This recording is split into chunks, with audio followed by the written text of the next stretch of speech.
On the subject of Andrade and Ray, they had a singles match on Smackdown. It was a hell of a match. Dude, it was awesome. They had a great match. They had a long match. They had time. Andrade won again. So the feud is going to continue. Maybe they really will do mask versus hair. I don't know. But it's going to continue on. It's the best thing on the show by a country mile. Oh, yeah. And I loved it. That was a hell of a match, yeah. I thought it was the best TV match in a long, long time. Yes. They have great chemistry together. And they're just so talented. Ray's so talented. Ray is 44 years old, and he's so as fast. good as ever. He was great. I think he's as good as ever, too. Yeah. It's and it's funny because they thought, remember when the last time he was in WWE, they didn't do crap with him. Well, I just remember there were periods where he was just like a total wreck. It was like, God, his knees are gone, and he's just going to have such a tough time getting around. And I don't know what the dude did. I'd like to know. He rested. But he came back, and he came back in that Rumble, and it was like, God, look at this guy. He's awesome. He's got no knee braces. He's moving great. And it was kind of like, well, if he resigns, he's going to be working a more regular schedule, and God only knows how he always... Here he is. Yeah, but he is. Okay, but here's the thing. They're picking their spots. When he works house shows, he works 2-minute matches on house shows. Great. They don't tax him on house shows. Excellent. They save it for when it matters, and he's not working a full schedule. He's got, a limited amount of dates. So, because again, I mean, one of the things, and it was funny because when they were doing the negotiations with Ray, they kept wanting him for more dates, and I kept thinking God, if you're smart, you want him for less dates, because if you book him for more dates, he's just going to get hurt. And you want him for less dates. And Ray knew that they wanted him for less dates, but they didn't figure it out until, he basically made it clear that he's working less dates, whether you want it or not.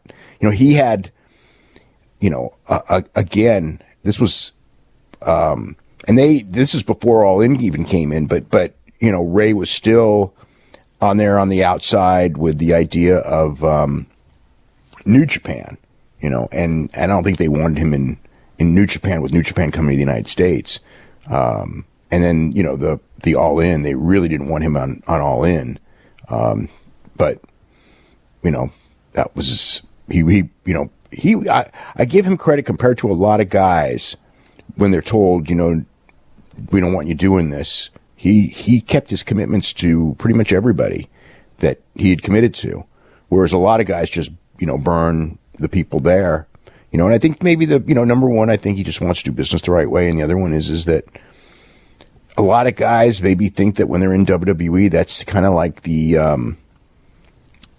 now we've made it and we're never leaving. And others realize that it's a phase. It's not necessarily the rest of your life. And after the phase is over, you got to go back to these people. And some of them are not going to be willing to trust you so much if if they felt that you burned them at some point or you just didn't care. So Ray handled his business very smartly. What do you think of the rest of the show?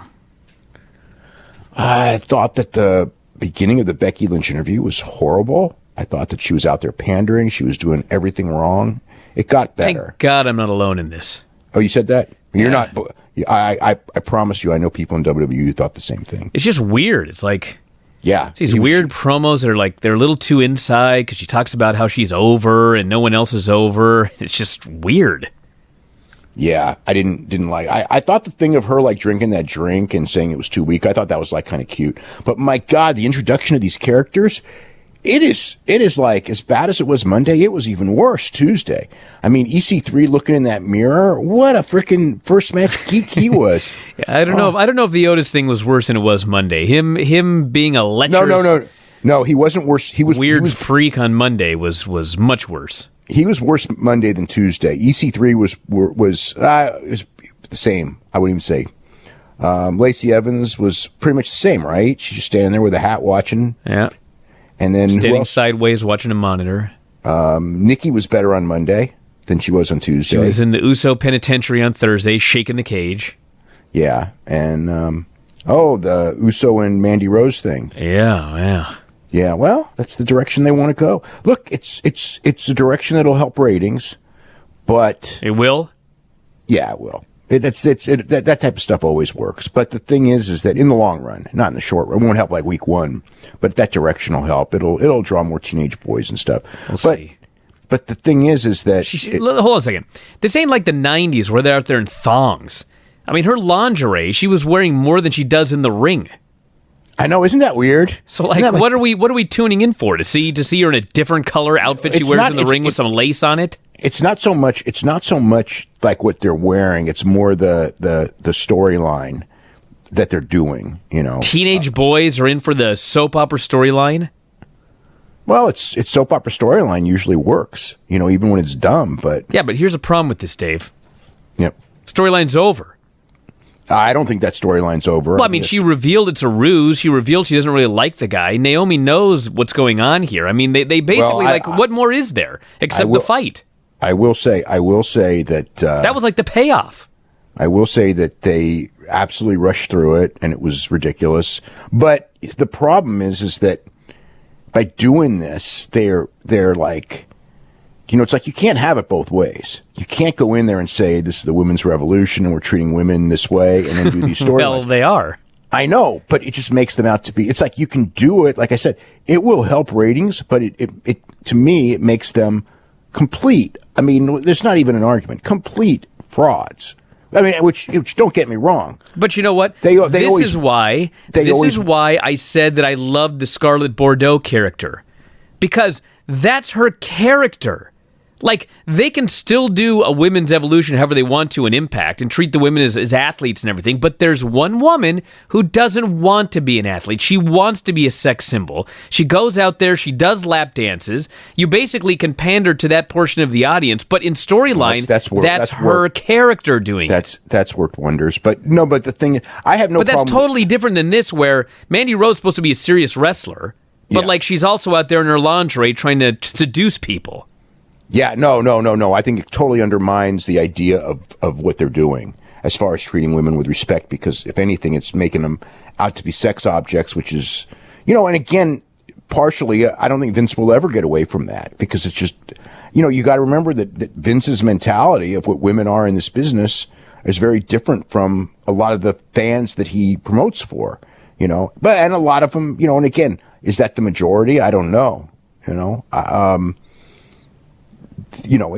I consider it healthy. I think it's great for women that there's a real athletic role they can aspire to, and these women are killing it in the ring and getting over better than the men in a lot of cases. I think that's great. But, I think that what they did here and this direction is completely hypocritical, but the Saudi thing was hypocritical. And then it is what it is, It's like, I don't expect better from them. It's just an example of what I already know, it's just what it's going to be. But, I think that, they did that stuff with Dawn Marie and all that stuff years ago, and Tori Wilson, and, they did that for years and years and years and whatever. But yeah, as far as, I see a lot worse on television, maybe not worse acting, but worse racy storylines. But so it's not like offensive, but I think it's, again, you can't have it both ways. You can't go in there and say that we're progressive and then go backwards. They feel evidently that they can. And there's another thing you got to remember when it comes to these Smackdown ratings. Again, they're not that important now, but they have to build this show. I mean, if this show keeps going down, by the time they, for what is it, 9 more months, by the time they get to Fox, if it goes down like another 10% and then they go to Fox, that's that could be a big loss. And that one, that's a real important thing. So I think that they feel a lot of pressure on the SmackDown ratings right now. So, not super pressure, but it's a concern, and it's going to be a big concern come September and October. Well, take us through the Raw and SmackDown ratings. The Raw number was real good. They were up 17%.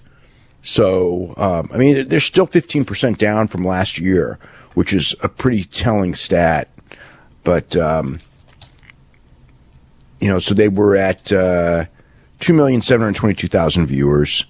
The big, up 17% from last week. The big increase was hugely males. Males 18 to 49 were up 18%, while women were up 5% in that demo. As far as in the under 35 audience was way up this week. And this is all has to do not with the storyline or anything. This is all football season's over. It's the football bounce back. It's the same exact thing happened last year. It happens every year.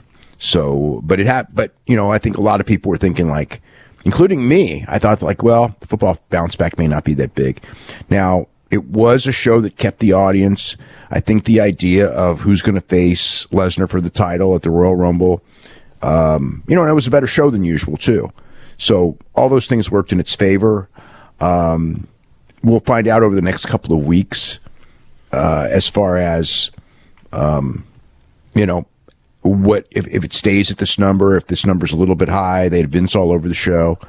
Next week is the go home for for Royal Rumble. The week after should be, the Monday after Royal Rumble is traditionally one of the highest rated shows of the year. So we'll see how that compares to previous years. SmackDown number again disappointed me. I mean, SmackDown's been having good shows. They were up 5%. Usually they're up like their increase would correlate with Raw, and it did not. As far as why, the difference is that Raw was way up with 18 to 34, and SmackDown was way down with 18 to 34. SmackDown's big increase was over. Must 50. not have known about that Mandy segment. Well, you don't know ahead of time. I mean, that's, so whatever. Yeah. So we'll see how that goes. But, they've been having good shows. They've been having good promos. They got Daniel Bryan, who's probably their best character, and they got Becky Lynch, who's their most popular character on that SmackDown show. But it has not moved the numbers to any kind of an appreciable level. What do you think of the SmackDown show? I thought it was great. I thought it was maybe the best. I liked almost everything on the show. Rey Mysterio and Andrade was. I don't think it was as good as the week before. You also didn't get a finish, although Rey was on the verge of winning when Samoa Joe interfered. But it was a 22-minute match, and really, really good. Really good match. And I thought that Mustafa Ali and Samoa Joe, I thought the promos were very strong. I thought the Mustafa Ali promo was really well done. I wish there was more promos like that where there's actually believability to it, as opposed to that. It didn't feel scripted in the least. It felt intense. It felt real. I thought that was a really good thing. Joe and Ali was a little on the short side, but it was solid work. It was good work. Naomi and Mandy Rose was not a good match, nor was Miz and Cesaro, but they were both relatively short. And I don't know. The first segment was okay. I don't know. It was all right. A lot of Charlotte talking. The Asuka Becky Lynch pull apart was very strong, and I guess that was kind of the deal with the show. Humberto Carrillo and Grand Metalik had like about as good as a match as you're going to have in 10 minutes, where no crowd is going to react no matter what because they're on in that spot. And they even did some cool enough stuff, and they put Humberto Carrillo over. And they did really cool stuff in that match that the crowd did react to. Carrillo looked good. I mean, it's like he looked good. He felt like a star. Kind of reminded me of watching Angel de Oro in Fantastica Mania, where it's a guy who's not really like billed as a big star. He's just kind of a guy there, but he just gets over bigger than you would think. And they put him over, so I guess they're gonna try to do something with him. And he had a good match with Buddy Murphy the week before. And then they had the three-way with which ended up being Hideo Itami pinning Tozawa. Third guy was Kalisto. And that was a good match too. So it's typical 205 Live, where you struggle for the reaction and the work's really good. But yeah, I thought SmackDown was a very fun show, much better than Raw. To put them on in the middle, and then it kills the next match. We've already seen Becky Lynch freaking kills her next segment every time. Yeah, that's actually pretty interesting. I think I saw you post that on Twitter, or someone had actually brought it up to you on Twitter. Why didn't the Women's Royal Rumble main event the show? Probably because they couldn't do that and then do the Nia Jax angle that was needless anyway. True. Yeah, that's true. That may be. But I think it's just tradition. Or because the Women's Royal Rumble main evented the one prior? Well, the only reason it main evented the one prior is because Ronda was coming out at the end. If not, it would have been on in the middle of the card. Yeah. But this year, I think it's just the tradition. Well, the Men's Royal Rumble goes on last. But the reality is, if they put that Men's Royal Rumble on and then put Daniel Bryan and AJ out, I think it would have just been just fine. But when he had to follow the Becky Lynch win, he couldn't. And no one could have. I don't care who they put on next. It wasn't going to work. Yeah. All right. Did you want to run through SmackDown? Do you want me to run through because we don't have to go through too much. Okay. So Becky interview. Charlotte came out. It was a nice brawl. Charlotte was trolling her, and she punched Charlotte right in the face, and then they brawled. But Becky was selling the knee real hard the whole time. Which, by the way, she was selling it everywhere she went in Phoenix the whole weekend. We're after the paper, after. But so she was being a real pro about it. And there's another segment later where she gets interviewed by Kayla Braxton. Kayla, and basically says like, I don't have time to be on the shelf anymore, and drove away. But someone did that in the very next segment. Yeah, Truth. R-Truth did the same thing, right? I mean, like literally the next segment. It's like, what are you doing? Yeah.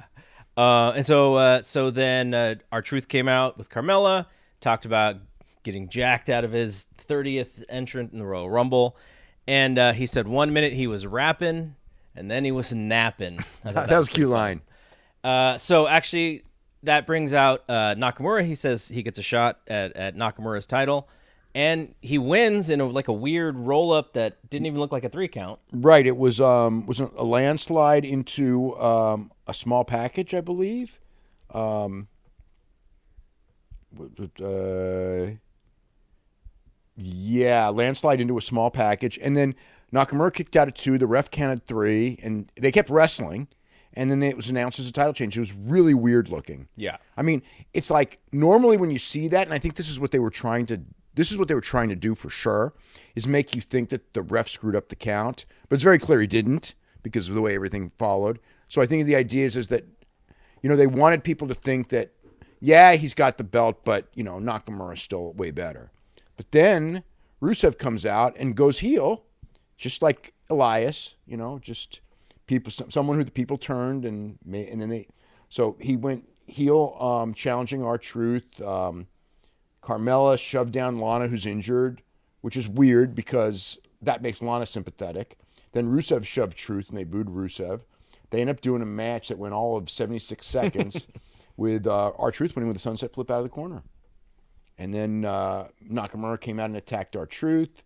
And then both Nakamura and Rusev together double-teamed R-Truth, and nobody came out to save. Yeah, they both hit their kicks and the Kinshasa on him. Yeah. And then we had the Becky segment. Then we had Truth in the back getting iced down. And then Rey Mysterio came out. You said it was for a match with Samoa Joe. Right. And then it never got started because Zelina Vega came out and said that Mysterio got her banned from ringside last week. And then Andrade attacked him. And he hit a couple of the Three Amigos suplexes. But then Mysterio counted into the 619, but it was blocked, and then he got hit with the hammerlock DDT. Right. So Andrade laid him out again. Are they going to get a chance to have like a 15-minute match on a pay-per-view? I hope so. I hope they have a match on the next pay-per-view. It would make, Open the show with it. Just let them go. They've had 2 great matches on SmackDown. And then this was a little bit of a weird segment to me. Anderson and Gallows were talking to Rusev, talking about, 2 against 1. You double teamed him, and here I'm thinking like, weren't you guys in the Bullet Club? I know. Weren't you guys always heels, always doing 2-on-1? And then I guess they set up a match for next week, Rusev and Nakamura against Gallows and Anderson. But Rusev was very clear that this is a one-time deal. We're not going to be a tag team, which makes me believe that maybe they're going to be a tag team. I know. One time, and then he told him like, told Nakamura, "Do not screw me." So, yeah, I was slightly worried that was going into like an Asian heel tangent, but they stayed away from it. Yeah. And so there was a long Shane and Miz video package. They were both in the ring. Shane wanted to have this party or this celebration for them winning the titles. And it all led up to Shane introducing Miz's dad, George Mizanin, who came out and... Didn't George Mizanin own like a sandwich shop for years and years? No, he did. Seriously. Really? I'm not making that up. Yeah, sandwich shop in Cleveland, like maybe like a Blimpies or something. Is it the same guy? Yeah. Same guy. Yeah, he owned a sandwich shop in Cleveland. I'm pretty sure. The payoff to this whole segment was him being proud of Miz and saying that he loved him. Saying he loved him, and I'm proud of you. And Shane was talking about being teary-eyed and breaking down. And yeah, because Shane jumps off buildings to get his dad to be proud of him. That's the truth. Oh, man. And then, and so basically what led to the next match was there was going to be a 4-way elimination match, tag teams, for this chance to face Shane and Miz at the next pay-per-view. So this is where the Mandy segment came that we were talking about, where they opted in to be in the match. They didn't have to, or the elimination chamber. They didn't have to win a match, and they told the story of why Mandy hates Naomi so much. They showed a clip from 2015 Tough Enough where Naomi was just kind of, just saying that, you've got to want it more or whatever. I guess she insulted him in some way and told Tamina to splash off the top on Mandy Rose. She smiled after getting hit with a move or something. Yeah. And then she got yelled at, and she said that she got so mad and all she could do was cry, and her boyfriend dumped him. And so since her boyfriend dumped her, then she was going to try to ruin Naomi's marriage. And then they explained, well, Naomi's marriage is stronger than it's ever been. And she said that, like, well, she's not done yet. So but this was a lame segment. And that was a lame boyfriend too. So hey, you don't know. You don't know. Well, I mean, just because she's for the crying, if it's for the crying, well, it depends on the situation. Yeah. You don't know. I mean, we've all been around good-looking women that are handfuls. We better move on. So the 4-way tag match was the Usos versus the New Day versus the Bar versus Heavy Machinery. So they are immediately in the tag title picture. Yeah. And they did their stuff. I think it was early for them because, aside from him doing the caterpillar thing, nothing that they did was over. Yeah, he did a version of Scotty 2 Hottie's old worm, which they called, I thought they called it the centipede. Did they call it the centipede? I wrote down caterpillar. Because the centipede, when I was a kid watching all this breakdancing culture, they used to call it the centipede. Mm-hmm. So I thought centipede, but who knows? Yeah. Okay, so you're right. That got over. They beat the New Day. They pinned Kofi. Right, with a trash compactor, which is their double-team World Strongest Slam. And then Sheamus hit the Brogue Kick on Tucker Knight for the second elimination. So it came down to the Bar against the Usos, and the Usos won, and they're going to face Shane and The Miz at Elimination Chamber. Jay splashed off the top. When the last two teams were left, it was like immediate, like 22 seconds. I thought it was a good match, though. I mean, it was fun. Yeah, I thought it was a fun match. It moved. It was really fast, and they didn't really waste a lot of time. Yeah. So right before this end segment, Daniel Bryan came out. He was basically saying that he and Rowan are so much smarter than everybody else, and that's why they get along. Yeah. And they see through everyone. And also that they see through the facade of everyone. And he said that AJ called him a hypocrite because his world title was, I don't know, made of a cow or something like. And Daniel Bryan's whole gimmick is about waste and stuff. So he said the belt was made from, what was the name of the Daisy? Daisy, and everyone starts chanting Daisy.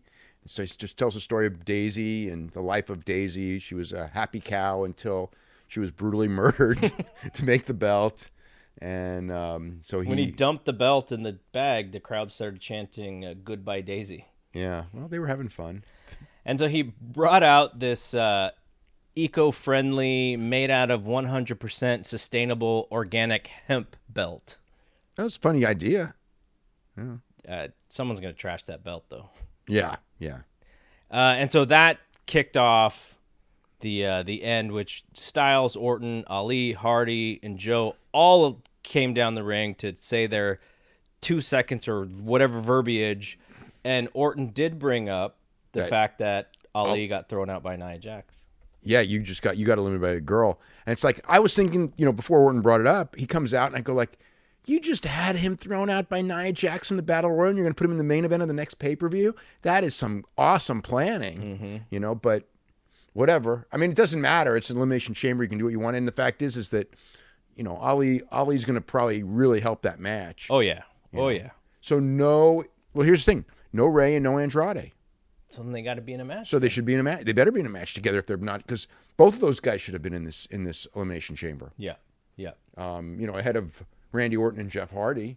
I mean, I could see Joe was good on the promo.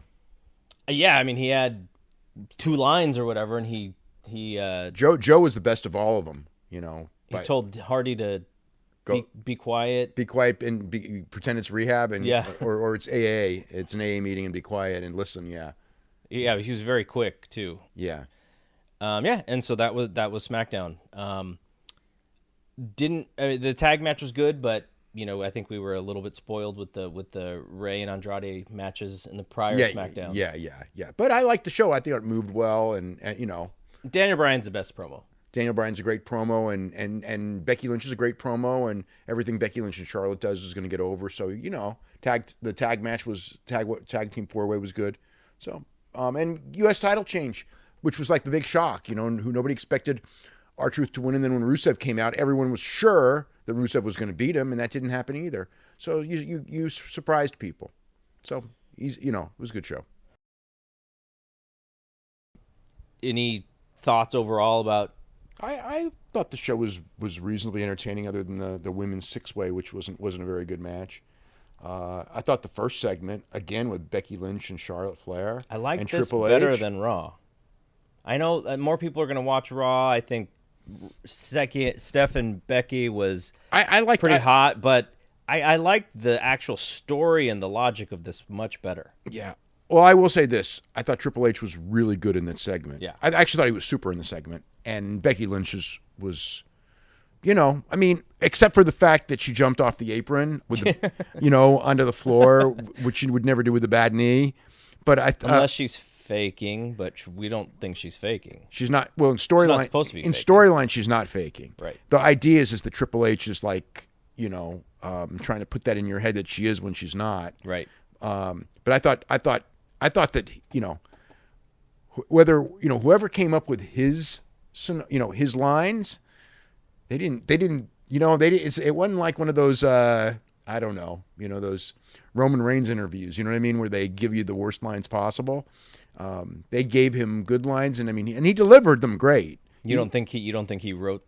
Maybe he did. Hey, he has the power. Yeah. Maybe he thought, hey, this is how I would do it, and all this. But the whole thing of her being a martyr and being afraid of Ronda and everything, I thought it was really good because it made him a heel and it made her more of a babyface because of it. Charlotte, is clearly in the match. I don't think there's any question now. So she started the show in the ring, and then that was the only time we saw her, right? Right. At the very beginning, and she does the thing, and she's basically taunting Becky, and then they showed the video, which what you said last night, which is that Steph does kick Becky in the knee. They showed a slow motion, and they kind of circled it. That was part of the angle. Yeah. So, and she like mockingly pointed to the WrestleMania sign, and then Becky Lynch came out, and Charlotte talked about how she, stole her dad's catchphrase, and Roman Reigns walked through the crowd, and then Triple H came out, and she told Becky Lynch to go home and see the doctor, and told Charlotte to leave, and she did leave, and then Becky Lynch asked how Stephanie was after I punched her, and then Triple H just, you're not the man. You're a lie. You're self-destructive. You're afraid of failure. You went to Raw to get hurt by Nia Jax because you wanted to be a martyr because you didn't want to wrestle Ronda. You're looking for a way out. And, it was just go to the doctor, and then she said she doesn't trust the doctor. And I think that kind of plays into the Daniel Bryan thing, even though, I don't believe for a second, all the conspiracy theories on Dr. Maroon or anything like that. I think Dr. Maroon was acting in what he thought was the best interest of the company, but and he did reverse his thing at the end and all that. But I mean, it was what it was. But it was, by doing that, the doctors, kind of like not clearing is like that thing that people talk. Oh, because Daniel Bryan's come back, he's had no troubles whatsoever. And in the Nigel doc, he mentions that he lied to the doctors. Bryan, all of his concussions. Bryan lied to the doctors and Nigel didn't, and Bryan got the job and Nigel, didn't get the job. Right. Yeah. It was interesting. So yeah, I liked the first segment. Then we had Nakamura and Rusev against Gallows and Anderson. Rusev pinning Anderson with a match kick. Just a match. It was kind of interesting. Lana's wearing a walking boot because she's selling the ankle, and a high heel shoe at the same time, which I thought was quite. She did take it off. She did take it off, but if she didn't take it off, I probably wouldn't have noticed. But what do you think the story is here? That all of a sudden, because she was in Nakamura's face, screaming at him to get back in the ring to save Rusev, and all of a sudden he jumps in the ring, and then they win the match. It was almost like she was like the inspirational force or something. But I'm thinking that they're going to end up with a three-way with Rusev and Nakamura and R-Truth on the pay-per-view. I think that's where it goes, but they'd have to. There's no R-Truth on the whole show, which is interesting. Yeah, said he was injured still. Oh, because of the Nia Jax thing, which is all a work. Well, I think they were trying to say that it was from whatever the match he had last week. Oh, because they beat him down. Right. Okay. Yeah, well, that's clearly a work. Paige promo. We saw the same clips we've seen 100 times of that movie, which we'll talk about the movie later, right? Yeah, we should. Yeah. Next week, McMiz TV with Shane McMahon and The Miz interviewing the Usos. The Usos did a promo. Randy Orton, Mustafa Ali. Orton pulled him off the top rope into the RKO. Really cool finish. Good match. Then Samoa Joe choked Randy Orton out and also laid out Mustafa Ali. Daniel Bryan came out and was coming out for his match. And Joe was going back, and Joe confronted him, but Eric Rowan jumped in the way, and then Joe just kind of backed off from Eric Rowan. Joe did a good promo, and then we had basically Daniel Bryan, Jeff Hardy match. And, well, no, we didn't have that match. That was later. Daniel Bryan did a promo, the babyface promo. Right. Because they were never at Washington, and I guess the feeling was that they weren't going to turn Daniel Bryan heel no matter what they did, so he just said that, like, Washington, the people of Washington are way ahead. Everyone else is stupid. The crowd was somewhat, at certain points, confused by the promo, but they wanted to like him. They did what Eric Rowan talking about Galileo, and Daniel Bryan got mad at him for whatting Eric Rowan, so he did do some heel stuff. But he was still, like when he said he was the Planet Champion, he was, mostly cheered. There were some boos, but he was far more cheered. Jeff Hardy did an interview. AJ Styles came out and argued with him. Then the bad match, which was Naomi and Carmella versus Sonya Deville and Mandy Rose. Are they really calling them Fire and Desire? Is that their name? Because they mentioned that a couple times. Yeah, that's the new name. Yeah, it's an old Rick James and Tina Marie song. Yeah. I'm glad you told me that. Anyway, Mandy Rose pinned Naomi clean with the Angel's Wings. So Anyway, those 3 teams, we actually have all 6 teams in now Yeah. for the chamber match for the tag team because they added the Iconics were added on the over the weekend, I believe, wasn't it? And then Naomi and Carmella were added in the last day or two, and then Rose and Deville, I guess, were added at some point too, and they won the match, so they're in. Then we had the Daniel Bryan Jeff Hardy match, and they're still pushing Andrade and Mysterio. Yeah, they did a promo there too. Yeah, so they'll probably have another. They're probably going somewhere with it. God, I hope so. Well, they're gonna, and then they're gonna end up as a team most likely. At least that was the plan. Was that they would be together. All fine by me. Yeah, and Andrade with the idea Andrade's going to be a big star. Daniel Bryan, Jeff Hardy, good match. The crowd was interesting because they didn't want to boo Jeff Hardy, but Daniel Bryan was definitely the crowd favorite in the match. The crowd sort of, I would say, cheered Bryan less when Eric Rowan interfered. Then Jeff Hardy does a twist of fate and swanton, and then Eric Rowan pulled Jeff Hardy out of the ring for the DQ. Then Samoa Joe threw Eric Rowan into the post and started choking Daniel Bryan. Samoa Joe came out. Randy Orton came out, and then and Samoa Joe and Randy Orton got into it.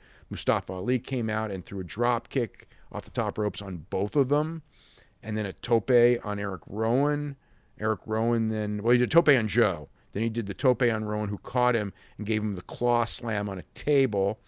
AJ ended up in there as well, doing the phenomenal form. So does that mean he's healthy?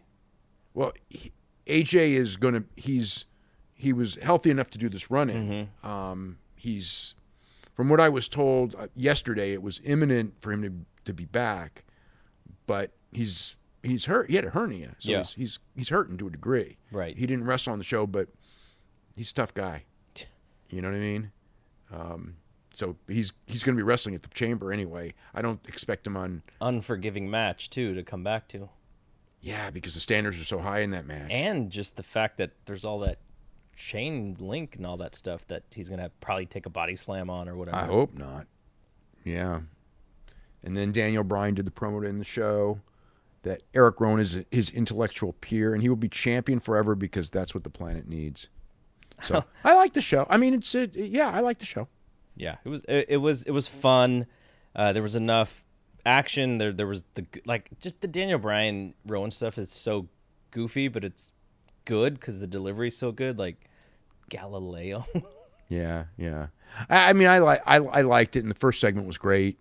So, in fact, when I'm watching the first segment on this show and last night, it was like for a while, when because obviously there's AEW's coming in like in 2 days, and but they're not coming on TV for a long time, but they're coming in 2 days, and I was thinking that that this is stuff like a lot of the stuff I watch on Raw, especially, and on Smackdown, I go like, you could do so much, I could see people doing with much better than this, but those segments, that's a high standard. Mm-hmm. I think that the Becky Lynch stuff is a real high standard for it's like really good stuff, and WWE hasn't done that level of stuff in a long time.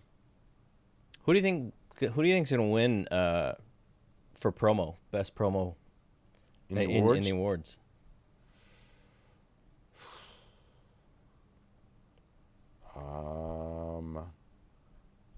Daniel Bryan. That's what I was thinking too. Maybe Becky Lynch. But when you mentioned Becky Lynch, I was like, oh wow, yeah, like they're probably both gonna be very high up. I'm trying to think who else would probably get. Well, voted. Heyman will always be. Paul Heyman's going to get top 5. Paul Heyman, Kenny Omega are definitely going to get a lot of votes. Connor will get votes. I think Connor hasn't been as good this year as other years, though. Yeah. And the UFC hasn't really had, like Michael Bisping, pretty much is retired, who's absolutely phenomenal. And I haven't really seen. So, The Miz will get votes. Jericho's doing really good. He'll get votes for sure. Yeah, but Minoru Suzuki and Naito, maybe. I know Minoru Suzuki will get votes. He's really good too. Just because of the people who watch the New Japan World and actually watch the promos. And Juice Robinson, Zack Sabre Jr. A lot of guys. Yeah. Okay, so the thing that they teased for next week's show was Shane and the Miz on Miz TV. They called it McMiz TV. Right. And their guests are the Usos, who they're going to face next for the tag team titles. Yes. Okay, so let's talk about Smackdown, which is the go-home show for the Elimination Chamber. Open with the Charlotte interview. And I mean, I guess because she's suspended, but Becky wasn't on the show at all. Becky wasn't on the show at all. No, because they're playing up the suspension thing. Even though she was suspended last week too, and she just showed up. Yeah, yeah. They probably didn't have anything. They probably just didn't want to expose her, and they didn't have anything to. Whatever they're going to do, I mean, I figure that Ronda Rousey faces Ruby Riott. Charlotte Flair gets involved at the end, and then Becky Lynch runs in too. So I figured that's where so there's no point in doing that tonight as well. Yeah, totally. What'd you think of Charlotte's interview?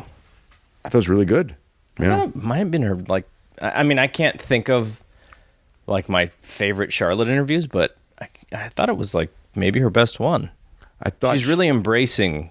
Yeah, I thought she was really in control of the audience, and she was understanding her role and very happy with her role.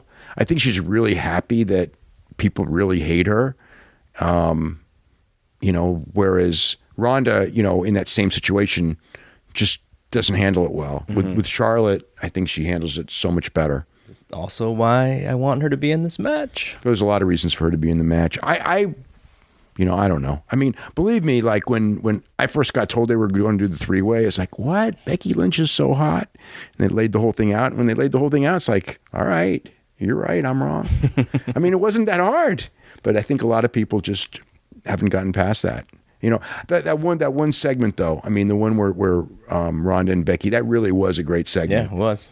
So it's like at that point, it's like even when I saw that segment, it's like, man, they probably should do a single. But then if Ronda wasn't leaving, I would strongly argue that you should do a single. But since she is, I think that it's you got to play the long game. I think everyone, it's the same thing with Jay White. It's like this is all the long game. It's like this isn't week to week booking. But you trust Ghetto to stay with the long game more than you trust WWE. Yeah, well, WWE I don't trust at all because they don't have the track record to be trusted when it comes to the long game. But that doesn't mean you don't think that way, right. or that you just abandon it and only think for 1 week or just think till WrestleMania and then after WrestleMania we'll just regroup and then try to come up with something new. You don't want to do something and then have nowhere to go and then have no opponents because that doesn't do any good. At least they've got Asuka and they got, in theory, Charlotte Flair as opponents and then Stephanie. So that's a good run. They could run till Christmas with that probably. And Becky can be in the spotlight the whole time and be the number one star of the company. So it works out fine. Okay, so the first... I will say that the follow-up of Asuka beating Becky has been horrendous. We haven't even seen Asuka. I know. So that has been terrible. I know. What was the other thing I was We don't even have a clue who Asuka's wrestling at WrestleMania. And she's not on this pay-per-view. No. They have so many women wrestling in different matches, and they're building this match for the Elimination Chamber, and she's nowhere to be found. Why isn't she in the chamber match? Because that chamber match might suck. Yeah. Because if you look at who's not, who's in it, I mean, okay. Do you think maybe she was the wild card just in case Sasha was not able to go or something? With Bayley, I don't think so. No. Because they had to put someone from Raw in that spot. Yeah, no, I think they just thought that, I don't know. I've never really asked. It just, I think that they've got their idea on what they're going to do in that chamber. But man, that's especially the match tonight wasn't good. The women's matches of the people in the chamber, the Monday night match wasn't good. Chamber matches are usually really good, but this one's going to be pretty tough. So it was Mandy Rose and Sonya Deville against the Iconics, against Naomi and Carmella, with the loser of the match having to enter the chamber first or second, based on it's basically the same thing. Yeah, you open with against Bayley and Sasha Banks. Right. So it'll be Mandy Rose and Sonya Deville opening with Bayley and Sasha Banks when Mandy Rose got pinned when Naomi pinned her with a split-legged moonsault. And you saw my reaction to that. Yeah. I mean, the minute I saw, oh my God, they're going to beat Mandy. Well, what is it? What's the first period? 5? I think it's 5, yeah. But Mandy Rose and Sonya Deville didn't have a good match at all. And no one. Well, the Iconics never really got even in the match, so it just was like sort of. They did jump the winners after. Yeah, but they didn't really. But so it was mainly Carmella and Naomi against Mandy Rose and Sonya, but it wasn't that good at all. And then, did this just lead right into the main event? No, we had the Miz and Shane. Oh yeah, that's right. That's right. Thing, which I liked that. Yeah, it was fun. Yeah, that was a good segment. What was interesting is that the Usos were sort of heels, but they were kind of baby faces as well. Like you could see that Miz and Shane were definitely positioned as the baby faces, and the Usos were trying to be heels a little bit, but they didn't like go full out heel at all, and it was pretty good stuff. Shane's going to be on a TV show with my favorite rapper of all time, LL Cool J. Oh yeah, was it NCIS Los Angeles? Is that the show? Yeah, I had gotten an email from someone who was on the set actually, or knew someone on the set, and goes like, Shane, it would have been like a couple days ago, maybe a week ago, and Shane McMahon's like on the set of NCIS Los Angeles. He's in this episode. So I went to WWE and asked, and they never got back to me. So I guess they wanted to keep it a secret till today. Yeah, it was pretty. I mean, it's interesting because it's like Shane McMahon and the Miz's gimmick is they're the best tag team in the world, and obviously they're not even anywhere near there. And the Usos, who are one of the best tag teams in the world, are kind of like having to say that's ridiculous, and then Shane's showing the belt and say, well, this is all the argument. We got the belts. I don't think the match will be bad at all. I think that match is going to be okay because Shane's still going to do his crazy things, and the Usos are great, so I think that match will be all right. The other part of the segment was trying to prove that they know each other best. But that was all comedy. The twins obviously know everything about each other, right? And Miz is asking Shane, what's my favorite minor league baseball team? And then he'd whisper the answer in Shane's ear, and then Shane said, "Yeah, they easy popped the Toledo Mud Hens in Toledo. They were in Toledo." Yeah, yeah, that was good stuff. Yeah, I thought so too. And then we had the gauntlet, which went over an hour. Very long match. I didn't think it was great. It was like it dragged to me. Well, they had the storyline with Kofi. Yeah, because Mustafa Ali's out of the match. They Right. did a selfie interview with him or whatever that was, so it's a concussion, right? He got a concussion on Sunday night in Fort Wayne. Yeah. Okay. And he's been beat up anyway. I mean, he may have gotten Because he got the black eye. got the black eye from Randy Orton when he got kicked in the head. Yeah. So I think the problem with this match is, if I am to assume that Kofi Kingston was basically inserted to do the Mustafa Ali role. I think that's right, but I haven't been told that. I haven't asked yet, so I'll ask tomorrow. And not that Kofi is not a good wrestler, but the underdog guy that nobody believes can win this match. That would have worked so much better with Mustafa Ali, because we've just seen Kofi as comedy for the last couple of years. Yeah. And so Kofi being in that role where he beats Daniel Bryan, who is the champion, and then he beats Jeff Hardy, and he beats Samoa Joe. Yeah. And so he gets those 3 wins, and he's like, dying, and he's tired, and he's beat up, and it was just like, okay, it's Kofi. Where I think as if it was Mustafa Ali, a rising star, right? The underdog. I think it would have been so much better. Yeah, second pin on Daniel Bryan would put him in a position where, they could maybe that could even be the WrestleMania match. Yeah. Daniel Bryan needs an opponent, whereas Kofi, it can't be the WrestleMania match. I thought that Daniel Bryan and Kofi went first, and they went 24 minutes and 30 seconds before Kofi beat him with Trouble in Paradise, and I thought that was really good. Then Kofi and Jeff, crossbody and a roll through and all that. Oh no, and Kofi went with the SOS. Kofi and Joe, I liked Kofi and Joe. I thought that was pretty good as well.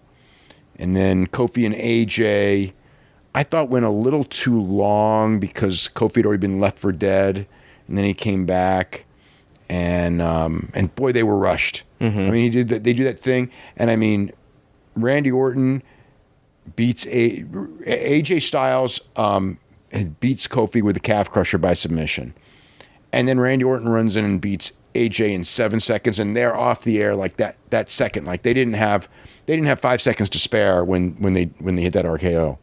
Yeah, it was. I mean, if you were watching the clock, you probably knew what was coming because they didn't have any time. Yeah, but it was still a cool looking visual. Absolutely, yeah. Now, so that means that Randy Orton enters last. And so they kept hitting on this thing, it's best to be last. It's best to be. I wanted to know who's won from the last position or who's won from the last 2 or 3 positions. Like, why is it? I mean, it makes logical sense as to why you'd want to be at the end of that match because it's so grueling, the way that they sell that match. But just Corey Graves telling me 100 times didn't mean anything. I wanted to see, okay, well, who, give me the guys who come from that position to win. Sort of like what they do with the Royal Rumble, where the positioning is sold as part of the match. Yeah, but they may not have enough history. I don't know. Yeah, I haven't done the numbers either, so I don't know what, it may be that no one's ever, or not many people have won coming in last, so the actual booking doesn't support the logic, and when that's the case, just ignore it maybe.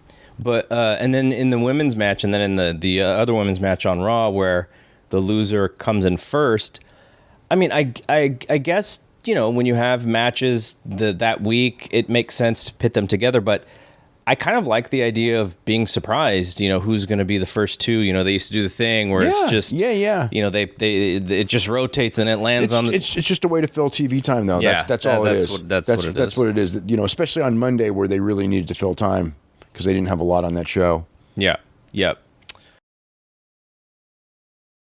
SmackDown was good. I liked it.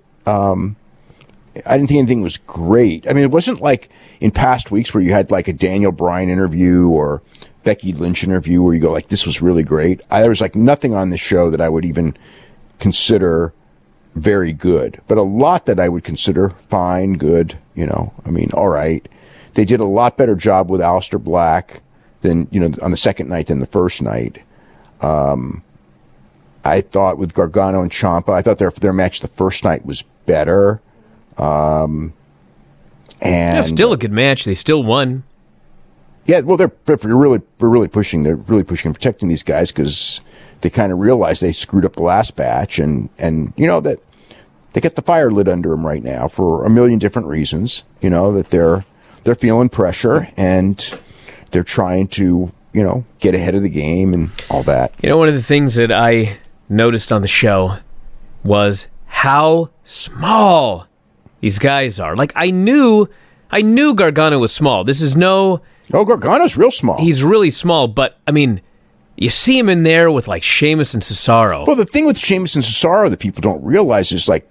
They are gigantic. Cesaro and Sheamus are both, like, 6... I mean, Cesaro, I've met... I'd say he's... Well, I've met them both. I would say Cesaro's 6'4", and Sheamus... Like, they used to say Sheamus was 6'6", right? And he's, like, nowhere close to 6'6". But he's probably 6'2" or 6'3". I mean, he's still a good-sized guy. But the other thing is, you look at Ricochet, he's in there with Eric Young. And Eric Young is like, when you see him with Sanity, it's like he's a small dude. He's way bigger than Ricochet. Yeah, well, Ricochet's a 185-pound guy. Yeah, he's same size as Finn Balor. I think Finn Balor's slightly bigger than Ricochet. I mean, slightly taller, not heavy weight-wise. Yeah, they're about the same. I'd say they're about the same weight-wise, yeah. Yeah, both kind of... but... Just weird, all that time watching Ricochet, like, you see him working various indie guys, you see him on Lucha Underground with all these 5'5" luchadors, and he didn't look nearly as small. Yeah, but he was way smaller than John Morrison, and John Morrison was not a big guy in WWE at all. I mean, Ricochet was junior heavyweight in Japan. He's not, he's not a big guy. The Alistair's not a big guy either. I mean, Ricochet, when I would see him on indies, he was really small when you looked at like the Walters and the Jeff Cobbs and the good sized Keith Lee. He was tiny next to Keith Lee, but he could work with them. I mean, that's the one thing, is that he could work with big. Ricochet had the ability, because he's got really strong legs and he's actually very strong for his size, that he can work with really big guys and make it look good, or at least he could. At least he could in the matches I've seen with talented big guys. I don't know if he can work with untalented big guys. Well, I mean, we'll have to see about that. But yeah, him and Eric Young was fine. It wasn't as good as the night before, but it was fine.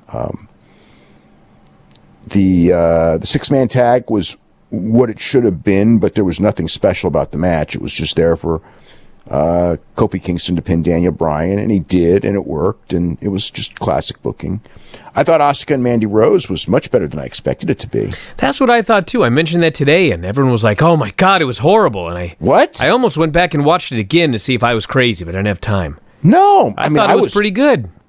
Asuka was freaking great in that match, and Mandy Rose was fine. She didn't do nothing wrong, and she's athletic and everything. But Asuka was great. So yeah, no, that match was. It was much better than I expected, because I kind of thought, oh, Mandy Rose in a singles match with Asuka. Because, Asuka hasn't been so great in a lot of her TV matches. But when, talent-wise, she's got the talent, and she showed it in this match. As far as, they're better. It was better at direction and things like that. I don't know how the rating is going to do, but, whatever. Well, the Raw rating was interesting. And it doesn't really matter right now, because in theory, if you're doing rebuilding, when you're rebuilding, you can't worry about the rating. That's what we're calling this right now, rebuilding. Well, they're trying. The guy just calling everybody up on the fly on Monday. Well, they're pushing 4 new guys, and they're pushing them hard. And if they don't, they're not going to get over as ratings draws in week 1. I mean, that's not going to happen. It's going to take a while. So, you have to wait. You have to have some patience if you're making new stars, because if you want immediate results, like Vince often does, you're going to give up on every one of these guys, because it's not going to be immediate. Even Ricochet, who has the potential to be kind of an immediate star, I don't think it'll be immediate. Ciampa as a babyface, to me, just freaking sucks. I mean, not that he was bad, but it just sucks because he's such a great heel and he's such a nothing babyface. And then they're going to turn him, and they just already split him up. They split him up tonight on NXT television, and granted it won't air for a couple weeks, but to me it's like you split them up and then they're still going to be back together on this other show. And, that's like such minor league continuity things. I mean, I don't know. I just find, like, to me, I want wrestling storytelling to be a whole lot better than that. And it's not, or at least with them, it's not. I can't say it's not. Yeah, but let's think about this for a sec. Like, Hunter's clearly been building this up for a year for this Ciampa Gargano WrestleMania deal. This is the old Ohio Valley stuff where the Bashams it is feuding, and Vince just brings them up and makes them a team. I mean, what's Hunter supposed to do about this? I mean, you want him to throw away years worth of plans and just have them still be friends on NXT? I don't know what I want. I think that it's probably better to if you're going to bring Gargano and Ciampa up, bring them up when they're NXT characters, so he doesn't have to. So he doesn't have to. I'm sure he'd love to do that, but it's probably not his call. It's not his call. But to me, it's like, okay, as an NXT fan, I just like to go with the NXT stuff because I don't know. To me, it's disrespecting your audience. I mean, your mentality is that, like, this thing here, even though we own it, it doesn't mean shit because we don't care. And I don't think that, I don't think that you should disrespect your audience like that and disrespect your own brand and disrespect your own storylines and just go, well, it doesn't count because we're not doing it on this No, what television. I'm saying is you've got two different people that want to do two different things, and Hunter's outvoted.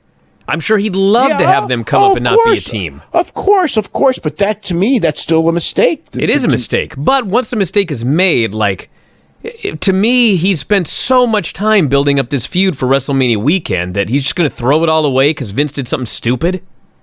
Oh, I don't know. But it's now completely stupid, though. It's like you're trying to get Ciampa over as this big heel, and he's this, ridiculously awkward babyface on the Big Show that watched by 5 times as many people. So it's kind of they'll boo him, but it's just, and I don't know. I just find that to be, I don't think that's good for your audience. It's another sign. Which is the whole problem with the company, with everything. If you teach fans that the stuff that they're invested in doesn't matter and it's all a joke, they'll learn not to be invested in it, or they'll be the hardcore. Yeah, but to be fair, we're already there. Oh, of course. That's one of the big problems. Been spending a year teaching them that.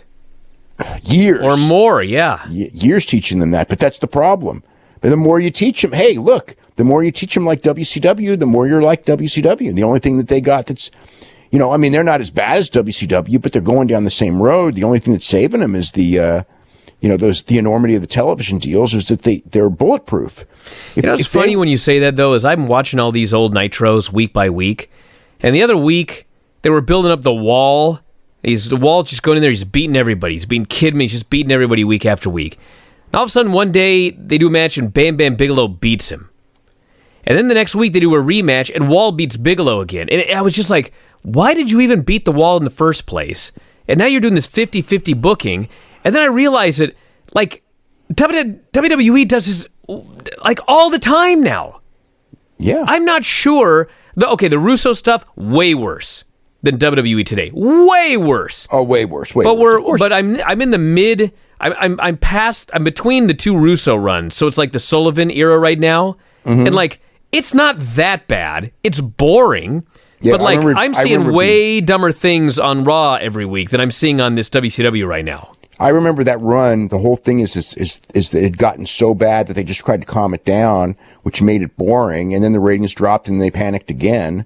And then they went back, and then it got even worse again. And, it was that. But my point is, there's stuff that WWE is doing today that's worse than some of the stuff I'm seeing in WCW in 2000.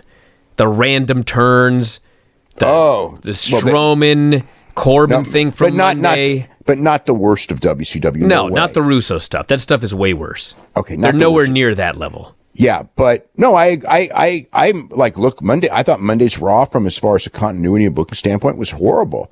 I mean, I know why. Look, when it's whatever it is, 2:30 in the afternoon, you're going live at 8, and you don't have, and you're starting the script from square one because you have to rip up the old script. It's going to be tough, and you're going to forget, and there's going to be stuff that's left out. But as a viewer, I'm not supposed to know this. I just know that Bobby Lashley and Leo Rush turned on each other the night before, and now they're a tag team with no explanation. And that Ronda Rousey's facing somebody that she just beat in 90 seconds in a rematch when when there's no reason for the rematch. I mean, yeah, I know why they did it, but the fan at home doesn't know why they did it. And, and perhaps they shouldn't have done. I don't know. I mean, if the Ronda thing was weird because, that was just, it was, they had a different match for Ronda, and it wasn't a match that would have been any good at 10 minutes, and she was a lot more comfortable working with Ruby Riott. And at least the finish of the Ruby Riott Ronda match was really good, even if that spinning back fist is absolute classic. Although that's more, I think that's more on Ruby. When it misses by that much, you really don't need to go down. It was bad. Okay, let's take a look at Smackdown. What'd you think of the show? It was fine. It didn't knock my socks off, but I didn't really have too many problems with it. I thought that everything was kind of there. There was a little bit of comedy with R-Truth and the newsworthiness with Matt Hardy and with the Vince McMahon changing the main event for Fastlane to a weaker main event.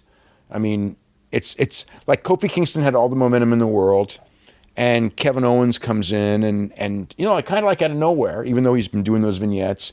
I mean, the idea was they were going to be doing them week after week and build and build and build, and then in a couple of weeks, people would be ready, and somehow they do this angle. So Owens is getting the stunner as his finisher, which is interesting. They're giving him the stunner. And he pinned Daniel Bryan in the tag match main event. Daniel Bryan and Rowan against Owens and Kofi Kingston. So they did that. Ricochet and Aleister Black, they were a team and they beat the Bar, and no, they beat they beat Rusev and Nakamura. Rusev and Nakamura, right. The Hardys beat the Bar, right. And the Gargano Ciampa stuff just didn't happen. And Mandy Rose and Asuka are going to wrestle. Neither of them were even on the show, but they announced that match. They made that match. They made that match tonight. Charlotte did an interview. Charlotte wrestled Asuka in a dark match, and they did not boo Asuka, who really never gets booed anyway. And Charlotte isn't going to get booed in Charlotte. So, but, in a lot of the cities, they've both been getting cheered, even though Charlotte is very clearly now a heel. It's not like they're trying to, Ronda is a heel to the fans, but they're trying to still book her as a babyface. But Charlotte is clearly the heel in this match. So it started, originally what they had promised was a Bryan against Kofi contract signing. Right. Shane and Stephanie are out in the crowd. Bryan sitting behind a desk. I mean, they're out in the ring. Bryan sitting behind a desk, just kind of waiting for this contract thing. So they announce Kofi. He comes out with the New Day. They're all fired up. Kofi's about to sign. And then Vince's music plays. And I'm screaming at Kofi, hurry up and sign. Why did you stop? So he's waiting for Vince. And then Vince changes it and brings out Owens. Yeah, I know. And I know. What if he had signed right away? That's what I would have done. I mean, does that mean it's negated? But what do you think about the fact that the last time we saw Owens and Vince, he headbutted him? Nothing but another contradiction, right? It's like the McMahon characters and the authority figures are complete weekly contradictions, and it makes no sense. Yeah, this guy tried to kill Vince, and now Vince is putting him in this thing, and Vince is acting like it's more it's more box office, when obviously right now it's not more box office, which makes the whole thing so. I mean, I guess it's just Vince is being a heel and everything. But the other thing is Stephanie is just going over the last couple weeks of Kofi about how he's doing all this great stuff, and he pins Daniel Bryan, and he's in the match in the Elimination Chamber, and he goes to the end, and then Vince comes out and says Owens in the match because he's more deserving. How? Well, that's obviously meant to be a heel thing, or is the character now that Vince is completely out of touch? So I mean, I guess I don't know. I mean, it's like he deserves, he hasn't been around in 6 months because he had two knee surgeries. So he's more deserving than the guy who's beaten Bryan twice in matches. Yeah. Okay. So the big question for... Wait, was it 3 times? Who? Kofi. He's beaten him. No, he beat him twice. Yeah. He beat him in the 6-man tag, and then he beat him in the gauntlet match. Right. So the question for me is, how do you keep Kofi this hot until the match? Which is the thing that seemed to be the easiest. I think that's what the Vince thing was by doing it this way. Because remember, we talked earlier before the show came with the idea of now how do they keep Kofi hot? And now it's like the way they're keeping him hot is saying Vince is depriving him of it, and everyone's furious, so they want it even more. So that's the idea of how to keep him hot and make it a WrestleMania match. And I think that's, as far as doing that, that's pretty good. Opposite of what they did with Ronda last night, though. Yeah. Because you had the New Day just complaining about how he deserves it every time it's time for his chance. They take it away from him. And, Xavier and Big E are screaming and yelling and hollering about it. And Kofi was pretty calm and just sort of took it. But when Vince changed the match, Owens is in there signing the thing. And Kofi just steps out of the ring and walks to the back. Yeah. And then he teams with Owens. Yeah, Owens asks for the match with Shane and Stephanie. I don't even remember if they said yes or not, but it did happen in the main event. But he wanted that match. I guess it was to establish in some way Owens as a babyface. Even though I guess he left as a babyface, but I mean he was only a babyface for like very briefly, right? Didn't it? It wasn't like I'm trying to remember what happened. Who was it that destroyed him? There's Bobby Lashley. Mm-hmm. That's been completely forgotten. Yep. He's back, and he's not even on the same brand as Bobby Lashley. Is Sammy ready? Sammy's ready, yeah. Okay. They just have to figure out how to bring him back. Yeah. If they're split up, I wonder how that works for him. For Sammy, not good. Not good for Sammy. Sammy does much better with Owens there because they're I mean, Sammy's talk's really good and everything, but he does feel like a guy that, could get lost in the shuffle. But when him and Kevin are together, they're too strong to get lost in the shuffle. Mm-hmm. But I do wonder if Owens is a babyface. Does it work with them together? They could be together as a babyface. Yeah. But does he come back as a babyface? That I don't know. I mean, who knows? Creative's got a lot of questions, and then they give answers, and they'll probably be changed like every week. I don't think I'm violating the Mitchell rule here, but Honky in the Hall of Fame. Yeah, I mean, they wanted him years ago. He turned it down this year. It feels like he's been there, like in the Hall of Fame, and I just assumed that he was. Nah, they just never got around. I mean, they got around to it, but it was just one of those things. He didn't want to sign whatever year it was when they first asked him.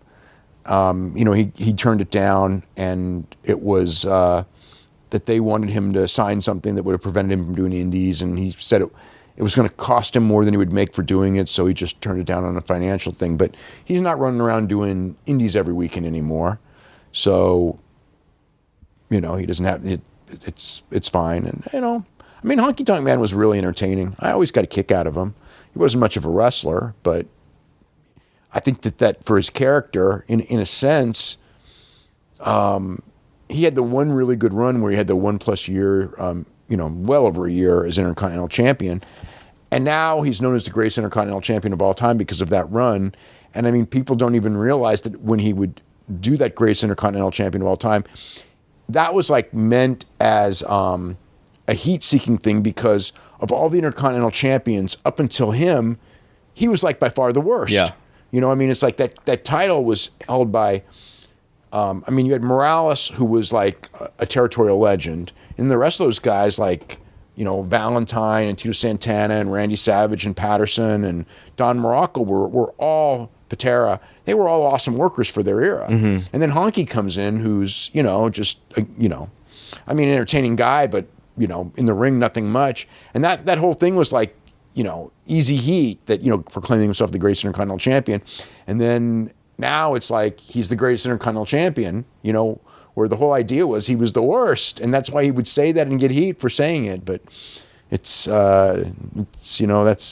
just funny. I'm anticipating a question that's going to be asked to you on Twitter or in the mailbag because of Honky.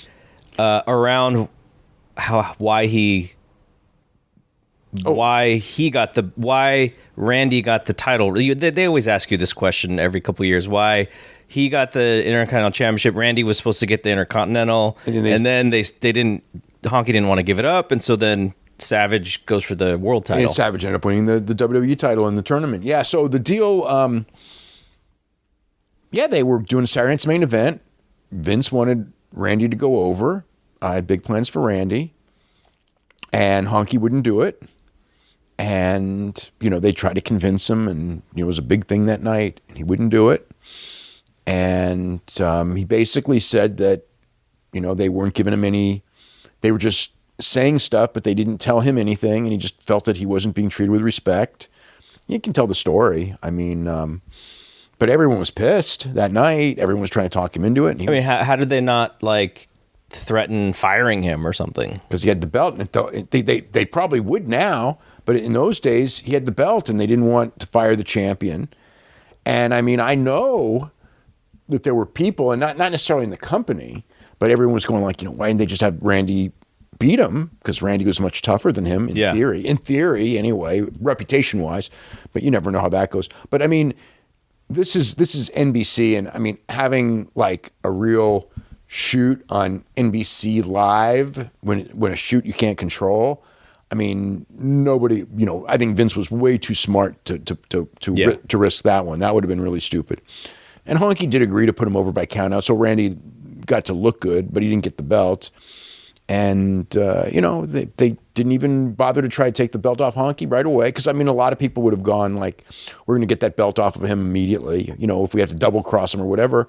But Vince was just like, they just kept the belt on him for months until the right opportunity came, which was Ultimate Warrior, who was the guy that they were really trying to, make into the next big star. And that would be his crowning moment. Did he try to keep the belt at that point? No, that was not a problem. I think that at that point, the way they talked to him probably, the thing that he felt was that he wasn't respected. So I think that probably before the Warrior thing, they went in there and, talked to him and go, this is what we're going to do with you after and all this. And they treated him, in his mind, with more respect. So he did it. And in a squash fashion, and everyone was like, well, they finally got back to him. But with Warrior and Honky, I mean, did you really want more than a 2 or 3 minute match? So it was like squash fashion was the right way to do it. Mm-hmm. They went in there and did a 15-minute match. It wouldn't have been so great. Yeah, totally. So R-Truth had an open challenge for the U.S. title because his hero ever since he was a little kid is John Cena. And yeah, which is of course funny because he's 6 years older than John Cena. And so Ray and Almas came out. And he was saying, well, what would John Cena do? Carmella said, well, John Cena would face both of them. And he said, well, that's not what I want to do. But then he decided to have the match. And so he beat Ray. Where are they going with this, do you think? I don't know. That's a good question. I don't know where they're going. Because it seems like they're still doing Ray and Andrade because they had a little thing at the end. So it looks like and in that match, the Ray and Andrade stuff was really good. Yeah. Yeah. But Truth still has the title. He's just kind of, his character is very, very entertaining, but yeah, kind of got to wonder that he's just sort of a placeholder for what they want to do next. I don't see him being like a 9-month champion because I think that the gimmick of R-Truth as champion will run its course, fairly quick. Okay, so then Charlotte came out, did an interview. Since Ronda left her belt in the ring, Charlotte's going to go to Raw and have Vince McMahon make her the rightful Raw Women's Champion. Mm-hmm. So she's teasing that she will be there. So I imagine Ronda and Becky and Charlotte again or something. Yeah, probably a big thing. Maybe no Becky, but I know that like at one point, Charlotte and Becky were going to be on this pay-per-view, and that's been taken off the lineup. So, because Becky, they have to take it off though because of the suspension, unless they lift the suspension next week. So, I just want to see Vince in the Disarmer. That's all I want to see. Yeah, you may not see it. You may see it. I don't know. We mentioned Aleister Black and Ricochet beating another team, and they're racking up the wins. They did an AJ. Well, they pushed really hard how they beat the Revival, so I still sense that they're going to be facing the Revival on the pay-per-view. And then there was an AJ Styles interview about how he's in a slump, and Randy Orton was right next to him, so it seems like they're setting up something between them two. Yeah, if not at Fastlane, then that'd be the WrestleMania direction for AJ, I guess, which at least it's new because they really haven't done that to death. And they had a really good match on SmackDown some time ago that I remember. Right, but I think that's the only meeting that they've had as far as television. So it's a fairly new match, and yeah, as I remember, the one time I saw them wrestle, other than that 6-second thing that they did like which I guess makes sense now when Orton beat him in that time and everything in that gauntlet thing. So, I guess it's probably been Styles and Orton, I think, has been a direction plan for a while. I know people have Orton fatigue, but I'm really looking forward to that match. Yeah. I mean, it's hard for me to get super excited about an Orton match. They're always good. I guess with AJ, it'd probably be better than good, but it's they're never killer matches either. They're kind of it's. I see so much good wrestling that a Randy Orton match isn't going to excite me, even though he's great. And with AJ, because AJ is going to work so darn hard that I'm sure you'll get the best Randy Orton, and the best Randy Orton against AJ probably is going to be a hell of a match. Yeah. And then we already mentioned Kevin Owens pins Bryan with the stunner to end the show. And when Kevin Owens was in with Bryan, it was pretty good. Are we supposed to... Wasn't as good when Rowan was in. Are we supposed to just understand that these two have a history of being both independent wrestlers? They didn't really explain that at all. No. Or is that going to be part of the build at all, do you think? I think if it was, they would have at least talked a little bit about it. Unless somebody goes to Vince and goes, "Hey, Vince," and then maybe he figures it out himself. So one of the things, the first thing I heard when they took the match away from Kofi, just people sort of on the internet, why is Vince trying to play with the emotions of the hardcore fan base? Is that has to be part of what his strategy is to get people fired up, the hardcore fans to get fired up for this stuff. To get fired up so that when he finally gives it to you, you want it more. Yeah, take it away so you want it more. Because it's very similar to the Charlotte and Becky thing, the way that he's doing this. Yeah. They're almost mirrors. It is almost exactly the same thing, yeah. So it's almost like he's oh, this worked, so we can do it here too. Yeah. I think that hopefully they don't just keep doing it because then it starts to get pretty boring, but, it's we've seen that already.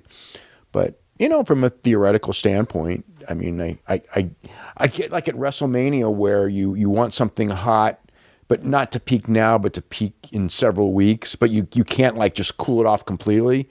So you gotta do layers on the story. So there sometimes you maybe shouldn't, and they've overbooked stuff too. Yeah.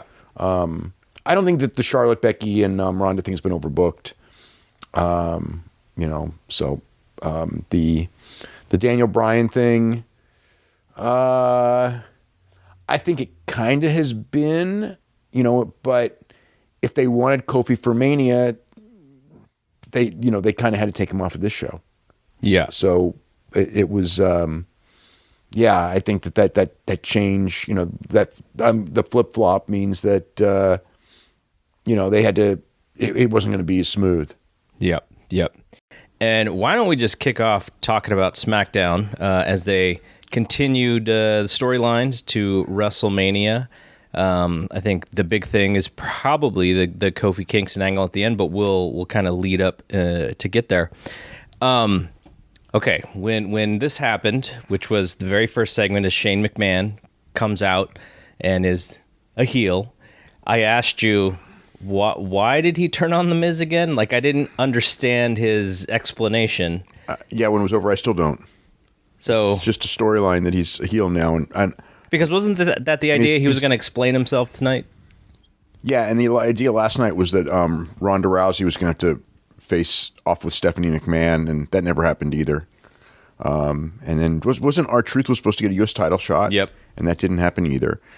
And so yes, they change their mind on a regular basis. So Shane did come out, and he was a heel, and he was bossing around the ring announcer.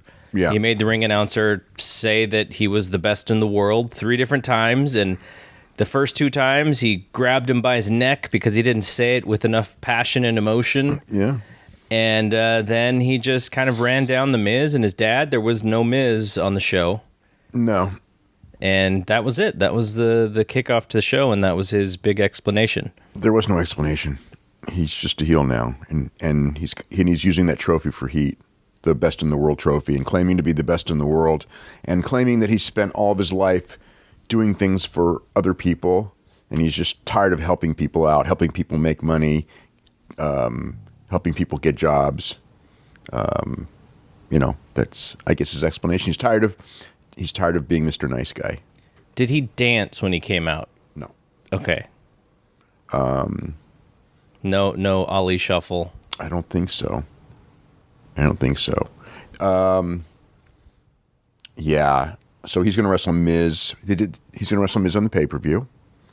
And that's pretty much it. How are they going to make this match important and not get sort of lost in all the sea of matches? I think it's just going to be lost in the sea of matches, like you said. But it's Shane.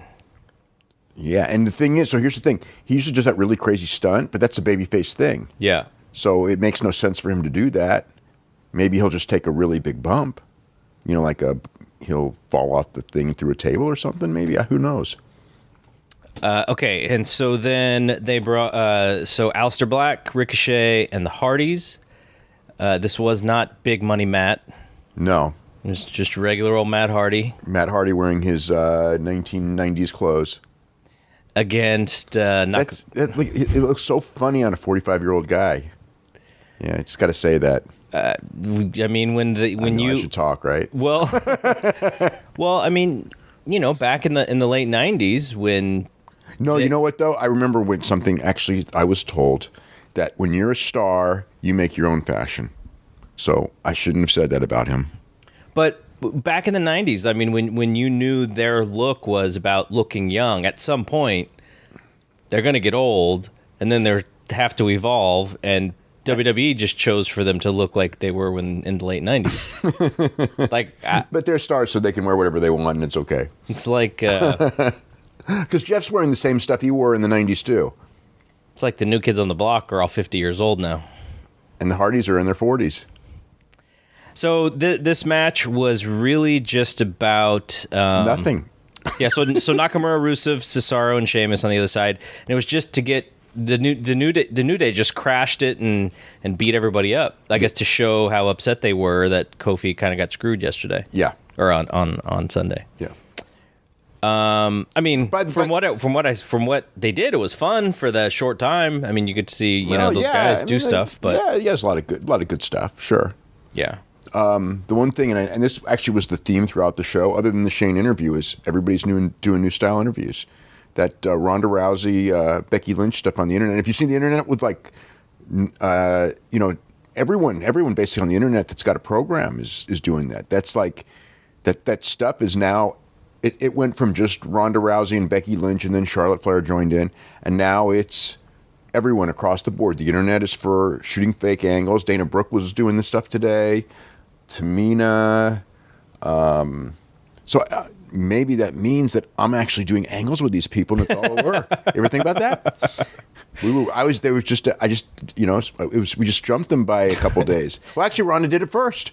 Okay. So it's Ronda, and then tonight we did the thing with Orton and AJ. We got that Vince McMahon stuff with Kofi about how we're, he's been here for, all this. They're trying to do, instead of that really contrived, fake, terrible promos, they're trying to do real stuff. And I think it's much, much better.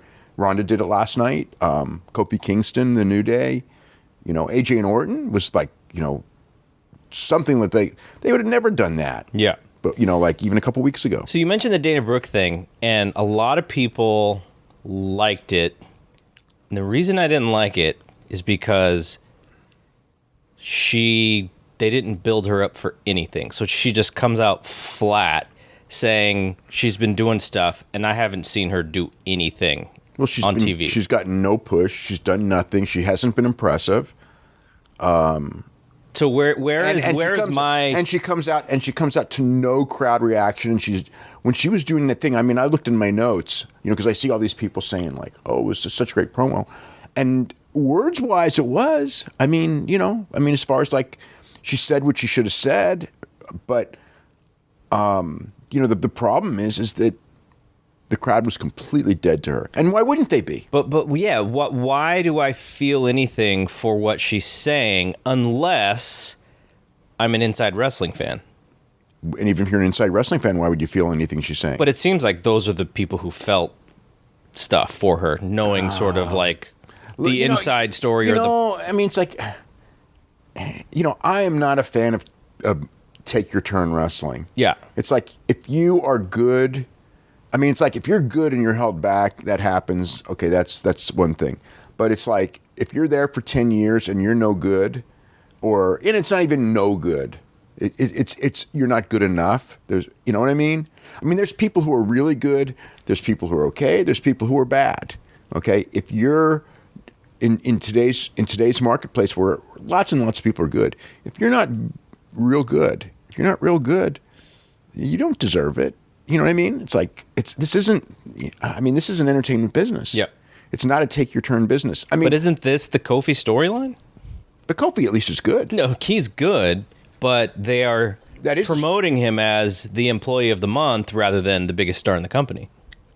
Absolutely. Yeah. He's getting his merit badge for his 11 years, as opposed to the fact that he is, but the fans are giving it to him. Let's face it. I mean, this wasn't some storyline that they created 6 months ago. This is like he was replacement for Mustafa Ali in a match, kind of got over, then he got put in the Elimination Chamber, and they booked him to go to the final and lose, and he really got over, and so now the fans think that they chose him, and to an extent they did. And, Vince changed plans because of it. So now, nothing makes sense because it wasn't the plan.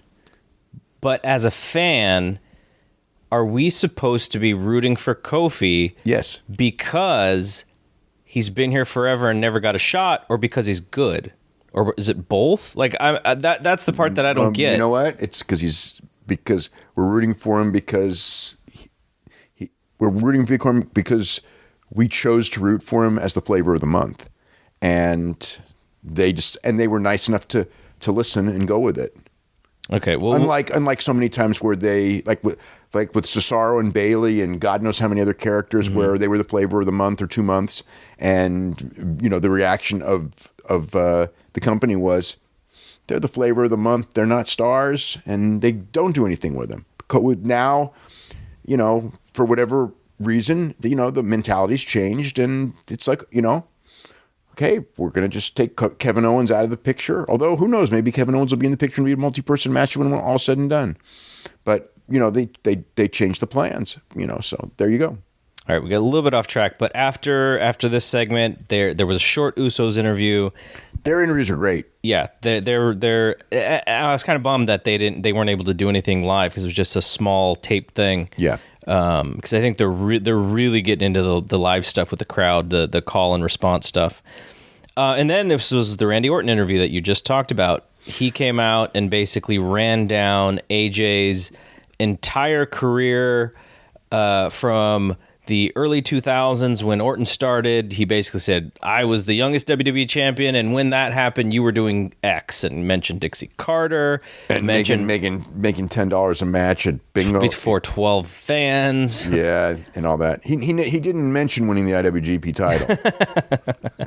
And winning Wrestler of the Year a couple of times, did he? That Randy didn't remember that. So Randy was very upset that AJ calls it the house that he built. Because Randy was there first.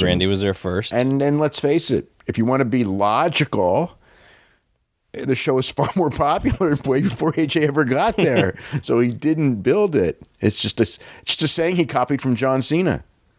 That's right. All it is. But it's his catchphrase. And yeah, if you want to be logical, it actually makes no sense. And Randy Orton kind of called him on it. And what did AJ say back to Randy? That you were handpicked, basically? Yeah. And you've had all these people back you up. Triple H with the stroke. Yeah. And, that's kind of true, too. I didn't have a dad to get me in. I mean, the one thing which I thought was interesting that they allowed him to say was, when he was running down, indie wrestling, and AJ goes, look in the dressing room. That's all, pretty much all the guys here, that's where they came from. Yep. And you could never make it there because, you wouldn't be coddled or anything like that. And, who knows? You never know. There may be some truth to that. I don't know. I'm thinking if he was in APW's locker room and John LaRocca had a chance to take Randy Orton, I think he'd be the biggest star. He'd be the biggest star in the company. Yeah, no matter what. Yeah, he would. If you had an independent guy with a booker with any kind of an eye for talent, you just yeah, you would think that you could make him a marquee star. That's true. That's true, just because of his look. Okay, so if we're being and he's a natural wrestler. He's a great natural wrestler. If we're being truthful, who really built that house? Like The Rock, right? The Rock and Steve Austin. They built everything. they.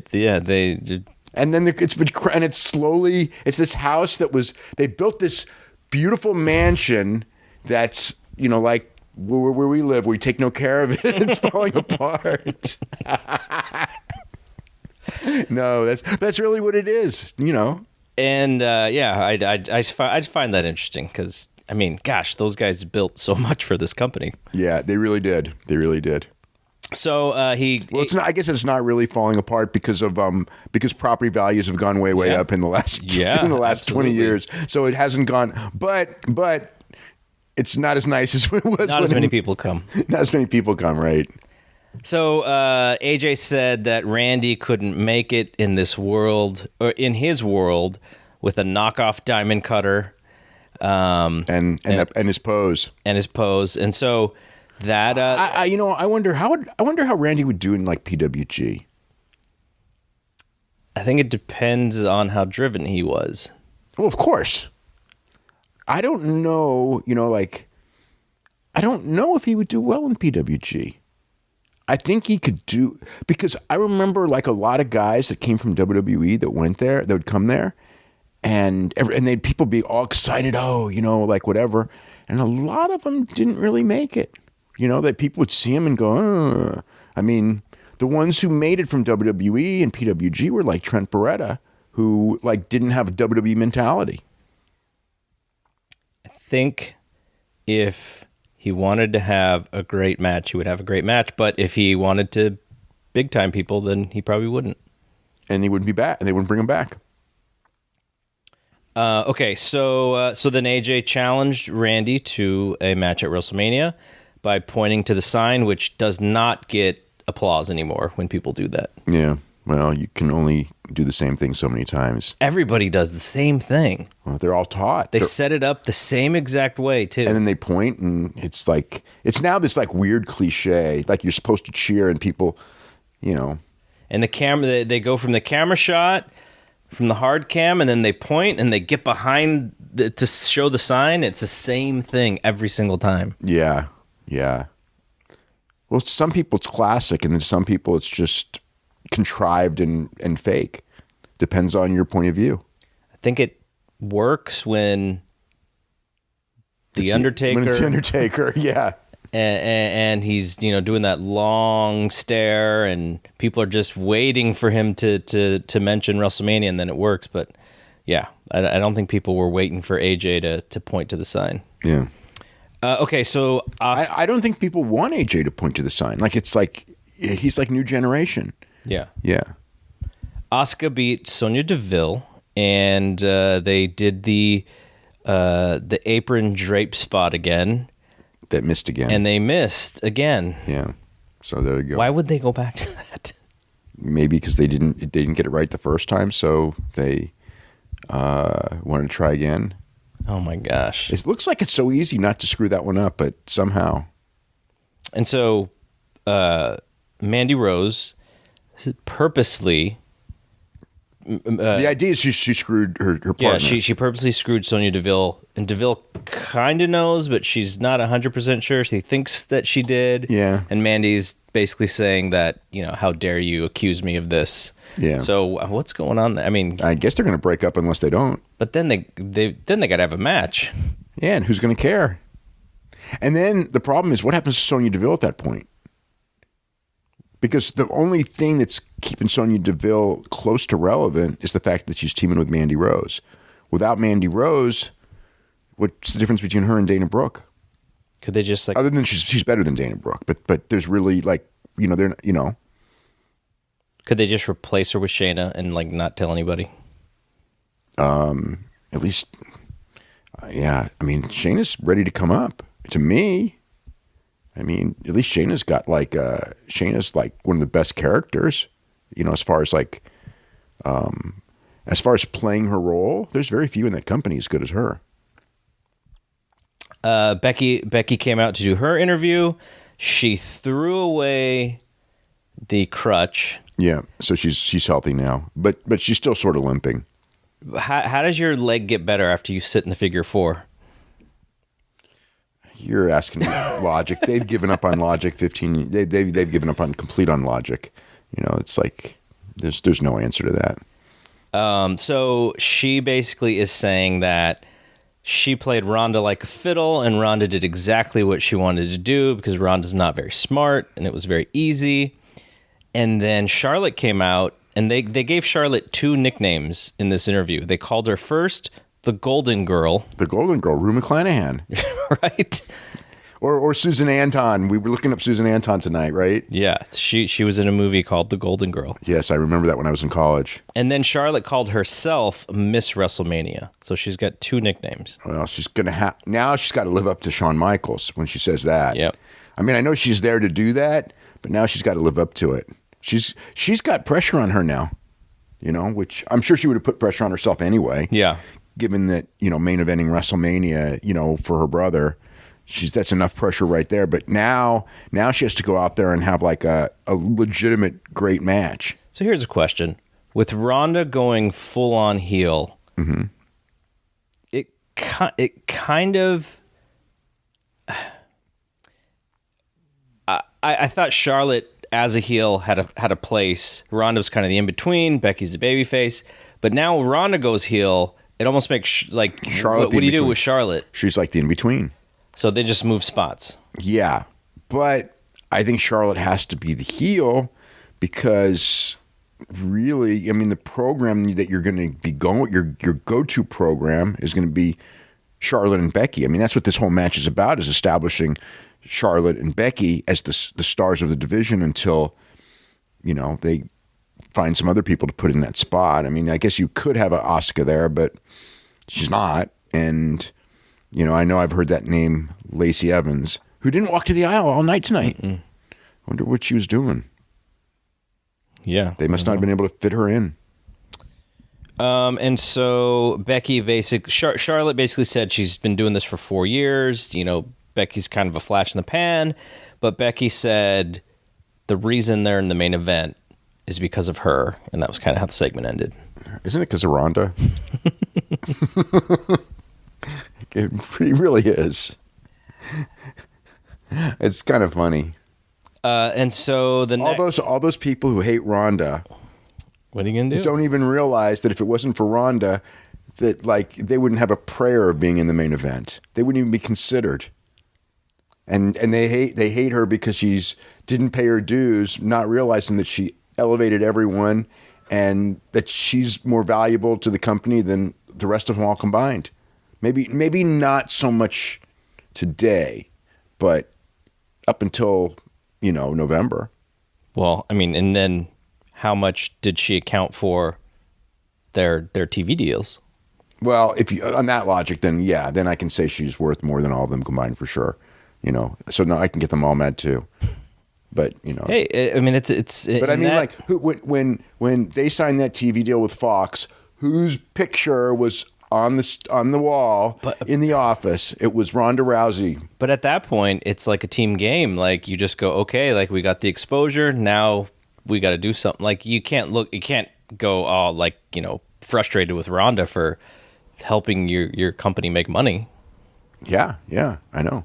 And I'm sure all those women, deep down know that. They can't say it because it's, because Ronda's pretending to be anti-wrestling and in her scripted interviews that people think are real. Well, I mean, but you know what? That's a good thing though.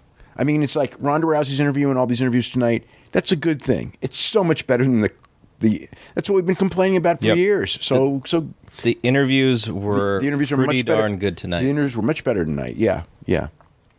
It was, like you said, no Joe and Truth. Instead, we got Rey Mysterio and Truth as a tag team against Andrade and Joe. And Rey pins Joe, which could set up something, but... Yeah, but okay, but Joe choked Rey out of the pay-per-view, so it's just like Rey getting his win back. Yeah. It's like if Rey was really going to be, getting momentum...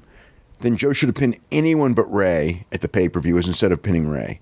But yeah, it did look like it's going to be Joe and Ray, in the pay-per-view, or maybe it's going to be a multi-person match. Who knows? Yeah, that's what it feels like. It just feels like they're going to keep running those same guys out. Yeah, well, it'll still be good, but it's not that creative. Tonight was nothing special. I mean, tonight wasn't as good as I expected. It really was. It was all right. They didn't have the time. It just felt like a match. Andrade and Ray didn't tear the house down. Ray still looked good, but it wasn't at the caliber of what they'd been doing up to this point.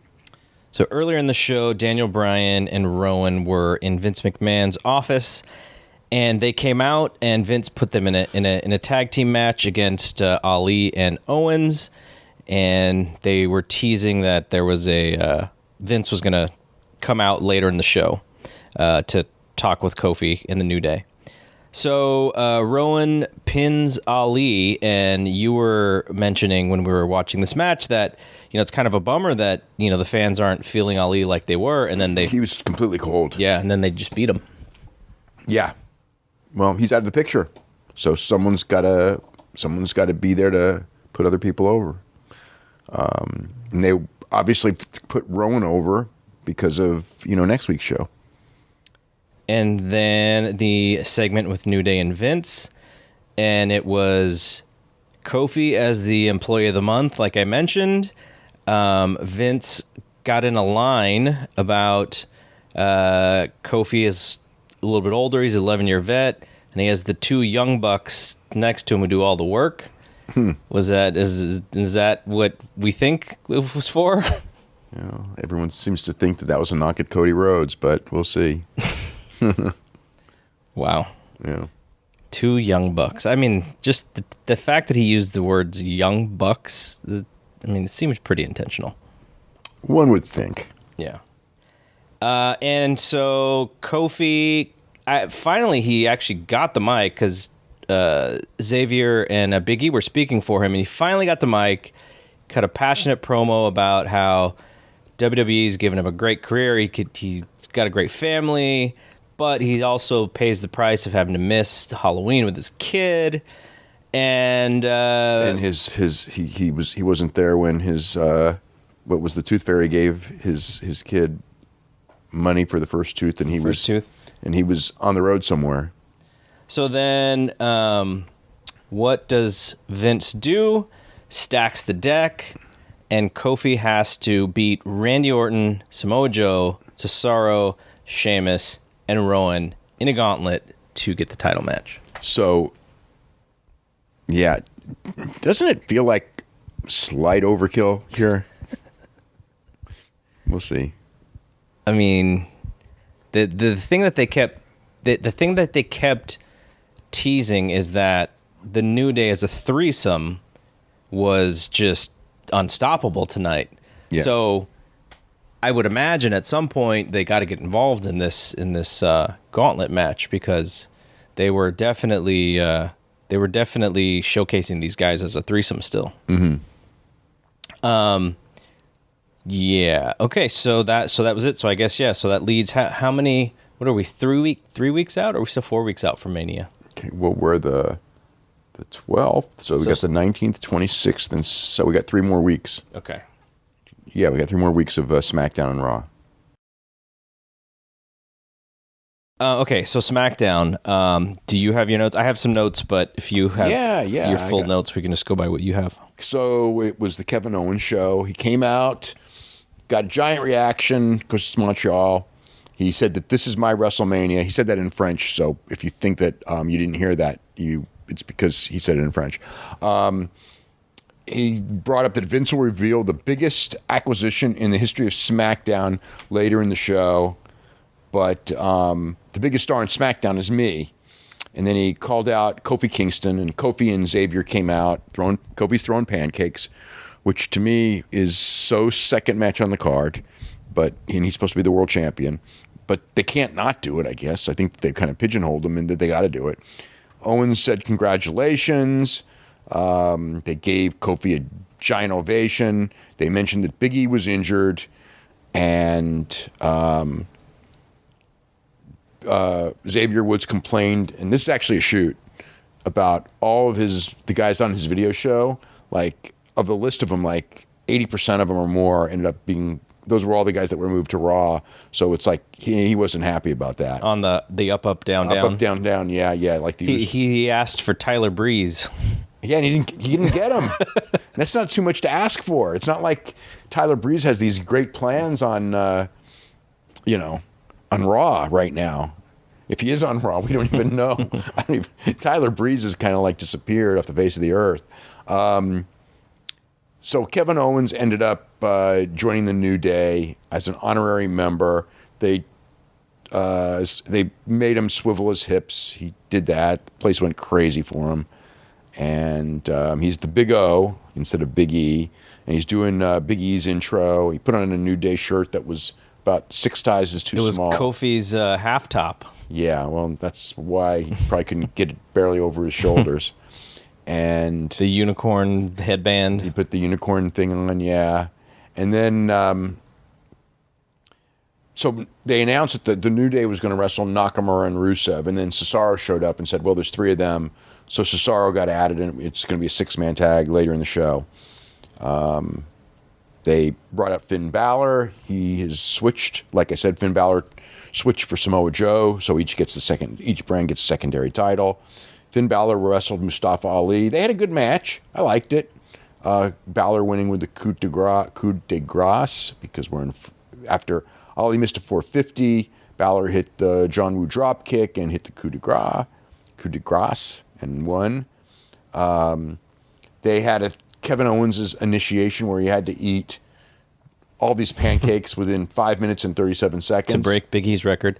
Did you sense that it felt a little bit of like, it reminded me a little bit of like like Foley kind of comedy?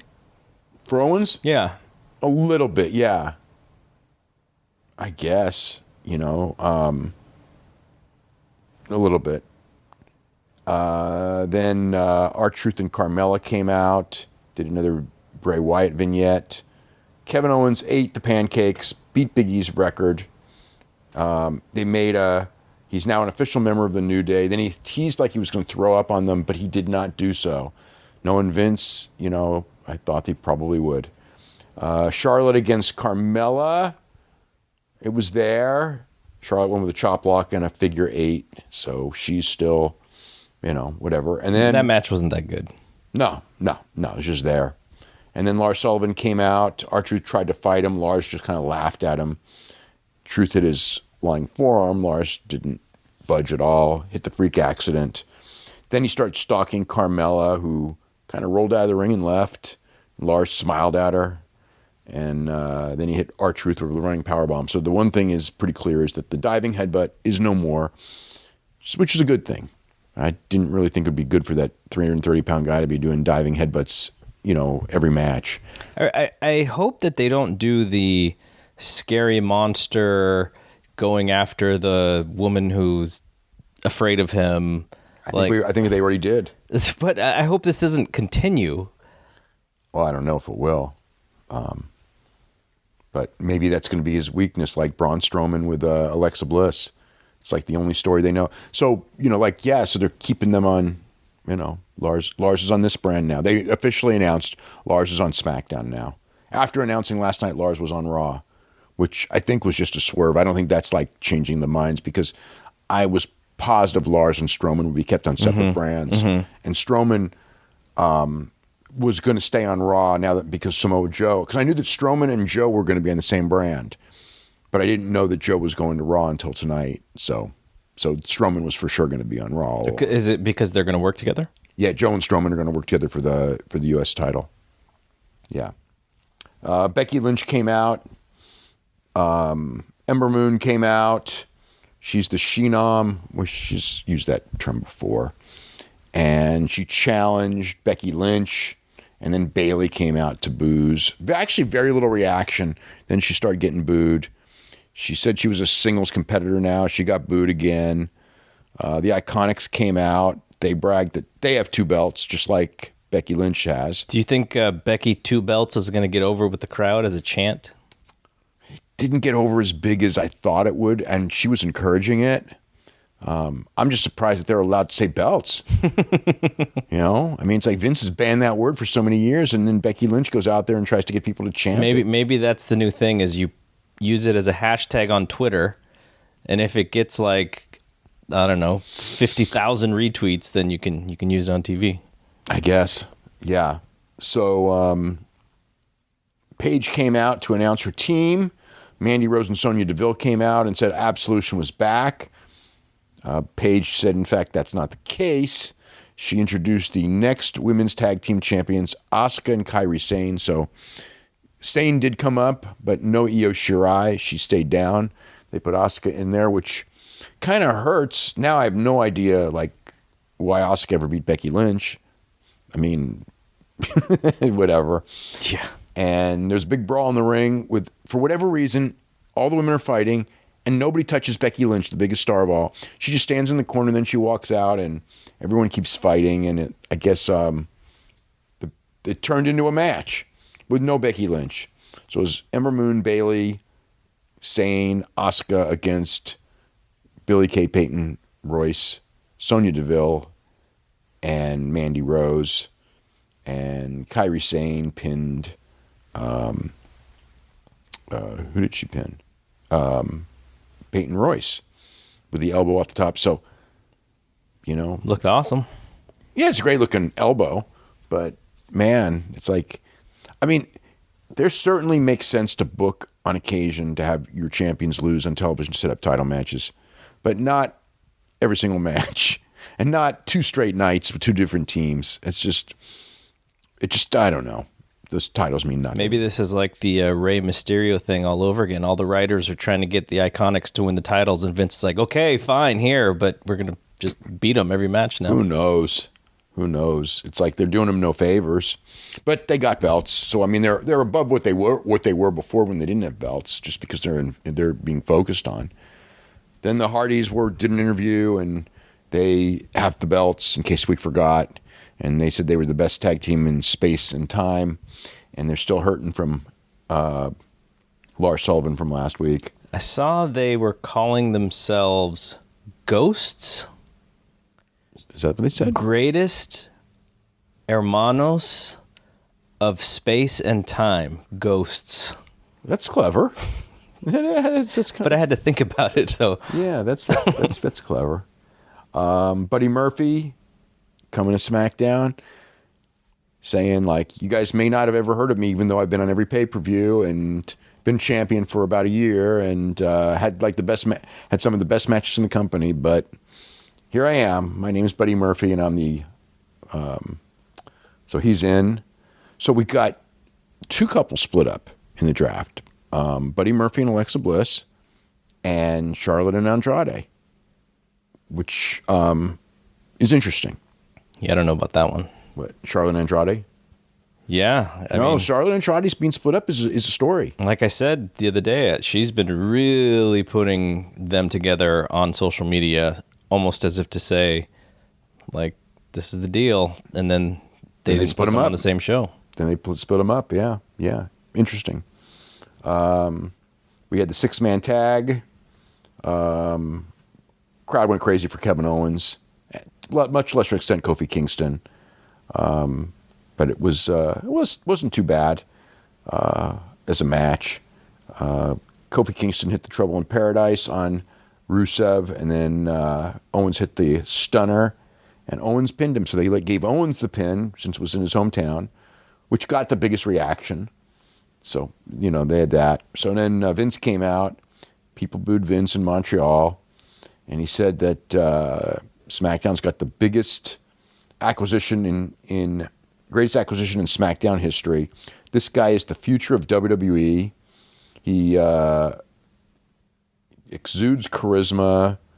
He's talented. He's tough. And it was Elias. So everybody thought it was Roman Reigns. It was Elias. And then Elias thanked Vince for calling him the greatest acquisition and said that he's got his finger on the pulse of the fans.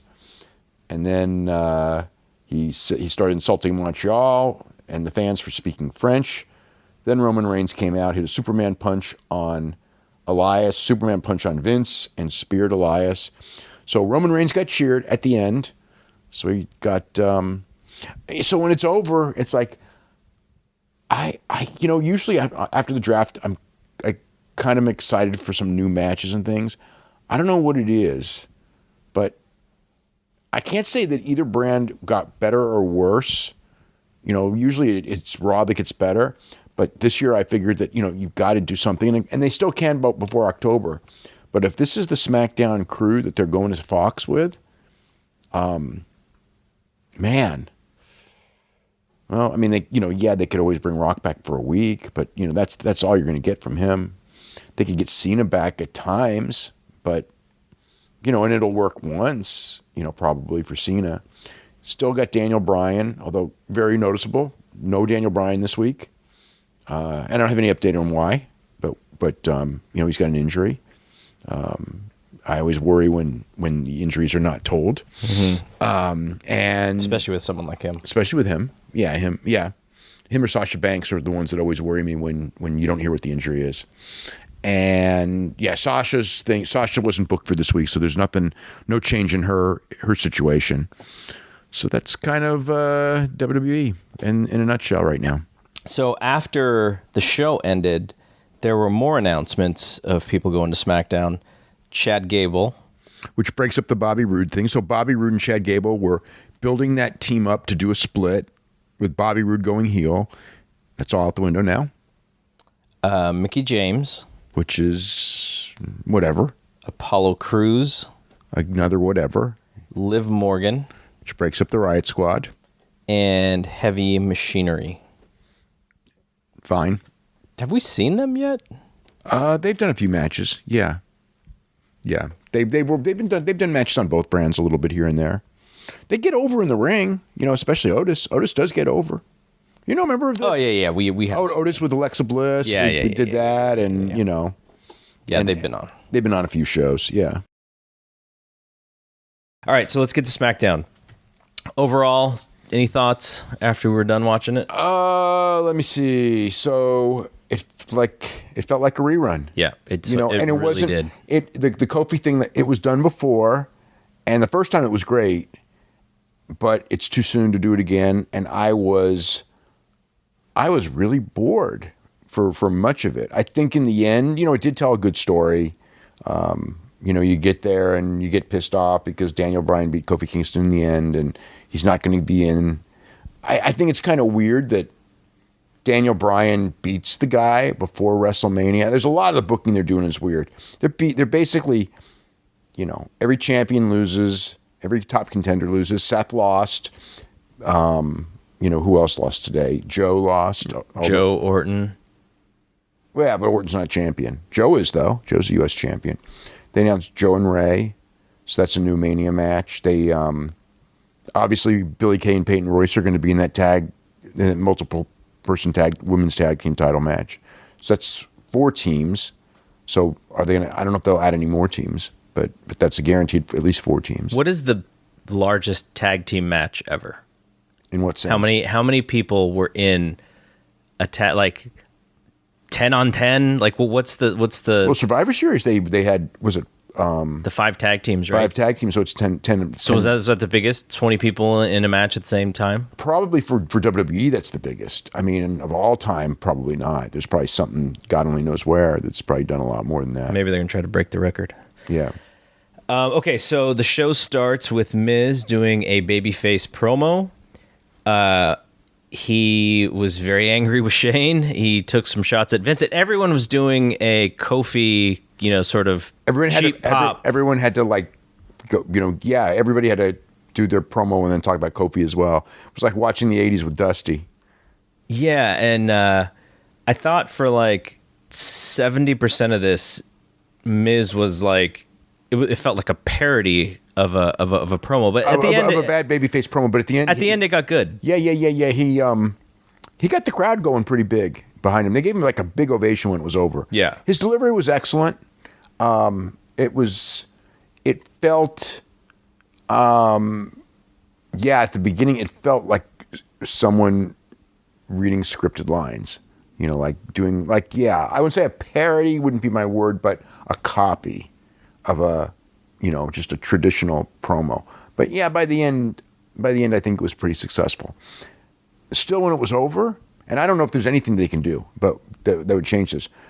I had no interest in this match, in watching the match. I have no interest in Shane McMahon against The Miz. I know, as far as like how they've done the angle is good. As far as Shane, the way they did the angle on that pay-per-view and him beating him down, everything is textbook good. It's just they're not convincing me. I mean, I'd still rather see them as a team. Yeah, Shane. I mean, I don't know. I don't know if it's just the sloppiness or whatever. And I mean, I'm sure they're going to do stuff, but I'm sure that at the same time, I'm going to watch it and kind of cringe through a lot of it too. I think it'll get over though. I think it'll get over. And the thing is that where I was like, I'll like be sitting there going like, God, they're selling like freaking beginners, because that's what they do. They need to put it on early though. I don't think they can put this on hour 5. Oh, they may open the show with it. Yeah. I wouldn't be surprised if they open the main show with this match. Yeah. I think that'd be the way. No. If they're on there at the end, that they could die. It could die. So a lot of stuff can die. Like Joe and Ray is the same thing. Joe and Ray, if they put them on early, they'll do great. If they put them on late, they'll die. Yeah. Wonder what the Dominic thing is. I wonder if how that's all going to work. I mean, one of the things Ray wants to do now at this stage of his life is to break his son into wrestling. I mean, his son's been training at different schools and everything of late. Yeah, no, his son was in the interview with him. Had to be for a reason. Yeah, and standing next to his dad, he looks like a giant, but I couldn't really tell how tall he was. Yeah, I'm trying to think if he wasn't. I don't think he was at All In, because if he was at All In, I would have probably seen him, but I don't think he was there. So Sasha and Bayley, as promised, came out on the show, and they faced the Iconics, and the Iconics won. Yeah, well, they had to win to get into the match. I think the crowd kind of got into it by the end, but it was really sloppy in a lot of spots, especially early. So it was a non-title match, but if they won, they would be in the WrestleMania match. Did they explicitly say that? Or, I don't remember being explicitly said. They may have but I think that would be the understanding either way.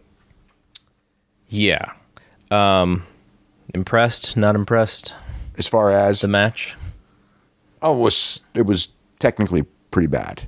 Yeah, it was pretty bad. For Bayley and Sasha, probably the worst match I've seen them in a long time. Yeah, I mean, but the crowd, like I said, I think that at the end, by the latter stages, the crowd was really into Bayley and Sasha Banks. They're a good act. Oh yeah. They're good wrestlers. They just weren't in this match. They didn't to be able to do what they're doing now, when they were booked so badly over the past X number of months, I think they've been doing a really good job. Well, part of the thing is that at the end of the day, the fans like them. Mm-hmm. So you can rebound from with a good push. You can rebound from the bad booking. If the fans don't like you, you won't rebound. Yeah. Do you think there's a possibility that they add more teams, or you think this is? I think there's a possibility they add more teams. 4 is enough, and it's you could even argue it's too many, but 4 is enough. But yeah, is there a possibility? Sure, of course there is. I assume that with Beth and Natty in the match, we probably don't see Trish and Lita, or do you think there's still an opportunity? I haven't heard anything about Trish and Lita. That was the rumor like a few months ago. Yeah. I could see why it'd be a rumor, but I kind of think it's overkill at that point. I don't think that I wouldn't even want them. I mean, you don't overload. I mean, the show's already going to be overloaded with people coming back, and Beth Phoenix coming back is enough. Yeah. And then there was the Ray interview that we talked about, and then Kevin Owens did his interview segment called the KO Show, and he did it with Becky and Charlotte, and basically he was trying to entice them to fight the entire time. He was just trying to get them, and they did, mad at each other, and they did. I didn't catch. Was Becky limping? She was trying not to. And so they had a nice little brawl. Yeah, it was a good pull apart brawl. They would deck some security people. There was like the idea that they're now going to get fined because Ronda got fined for the same thing. I thought it was pretty well done. No Travis Brown to pull them to safety. No. And then there was an AJ interview. He also got in a Kofi Kingston mention, and he said that Randy Orton was like a first round pick, and he was like a walk on. I don't like that analogy at all. I mean, yeah, like Randy Orton was like a first round pick. Yeah. Okay, but AJ was like a second round pick. Yeah. I mean, I remember when AJ was, working. I mean, AJ was a big star working indies, and I mean, he was a top star in TNA. It's kind of weird of, like it took. I think one of the things, and I mean, I know it's a storyline thing and everything, but it's like how it took AJ 15 years to get here. It's like he got the offer in 2001. He turned it down. Mm-hmm. You know what I mean? It's like he could have been there. I mean, there was a time, okay, when it is true that when he was looking to leave TNA and he ended up going to New Japan, that WWE really did not express much interest in him at all. I mean, it was almost embarrassing. But to me, that's just and that would never happen now. But even though it was only a couple of years ago, like 5 years ago or whatever. But I mean, that shows the narrow-minded nature of them, because it's not like, I mean, AJ's been good since, 2000. I mean, I would even say before that, before I ever saw AJ Styles on a regular basis, I had heard about AJ Styles and Air Paris on Georgia Indies having these great matches.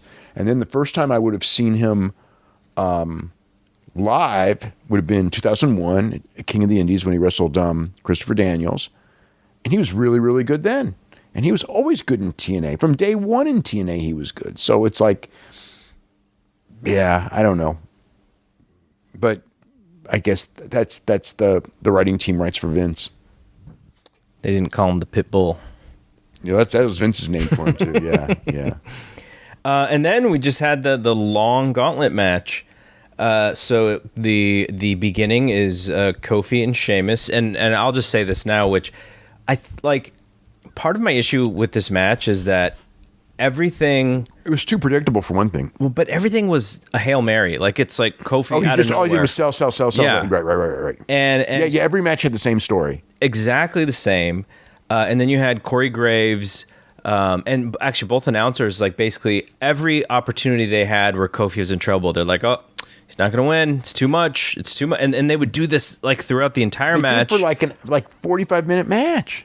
Yeah. And so I don't know. I thought at the end they were like, oh, maybe he can do it, but just the storytelling I thought got a little tired, and it didn't work for me. It just like it's going forever, and if you're going to go forever, one of the things is if you're going to go forever, you need really good workers, and the one thing about this match that really hit me, it didn't the first time, and it didn't hit me in the Elimination Chamber match either, is that Kofi, at least tonight, Kofi wasn't that good. I mean, he sell, okay, he can sell, but it was like there was a lot of stuff that wasn't very convincing. Like, I'm watching it going like, God, this is way lower level wrestling than I'm used to watching, as far as just his selling and his comebacks and everything. It was, I didn't think he had a good night. I mean, the crowd was conditioned to be with him, and they were.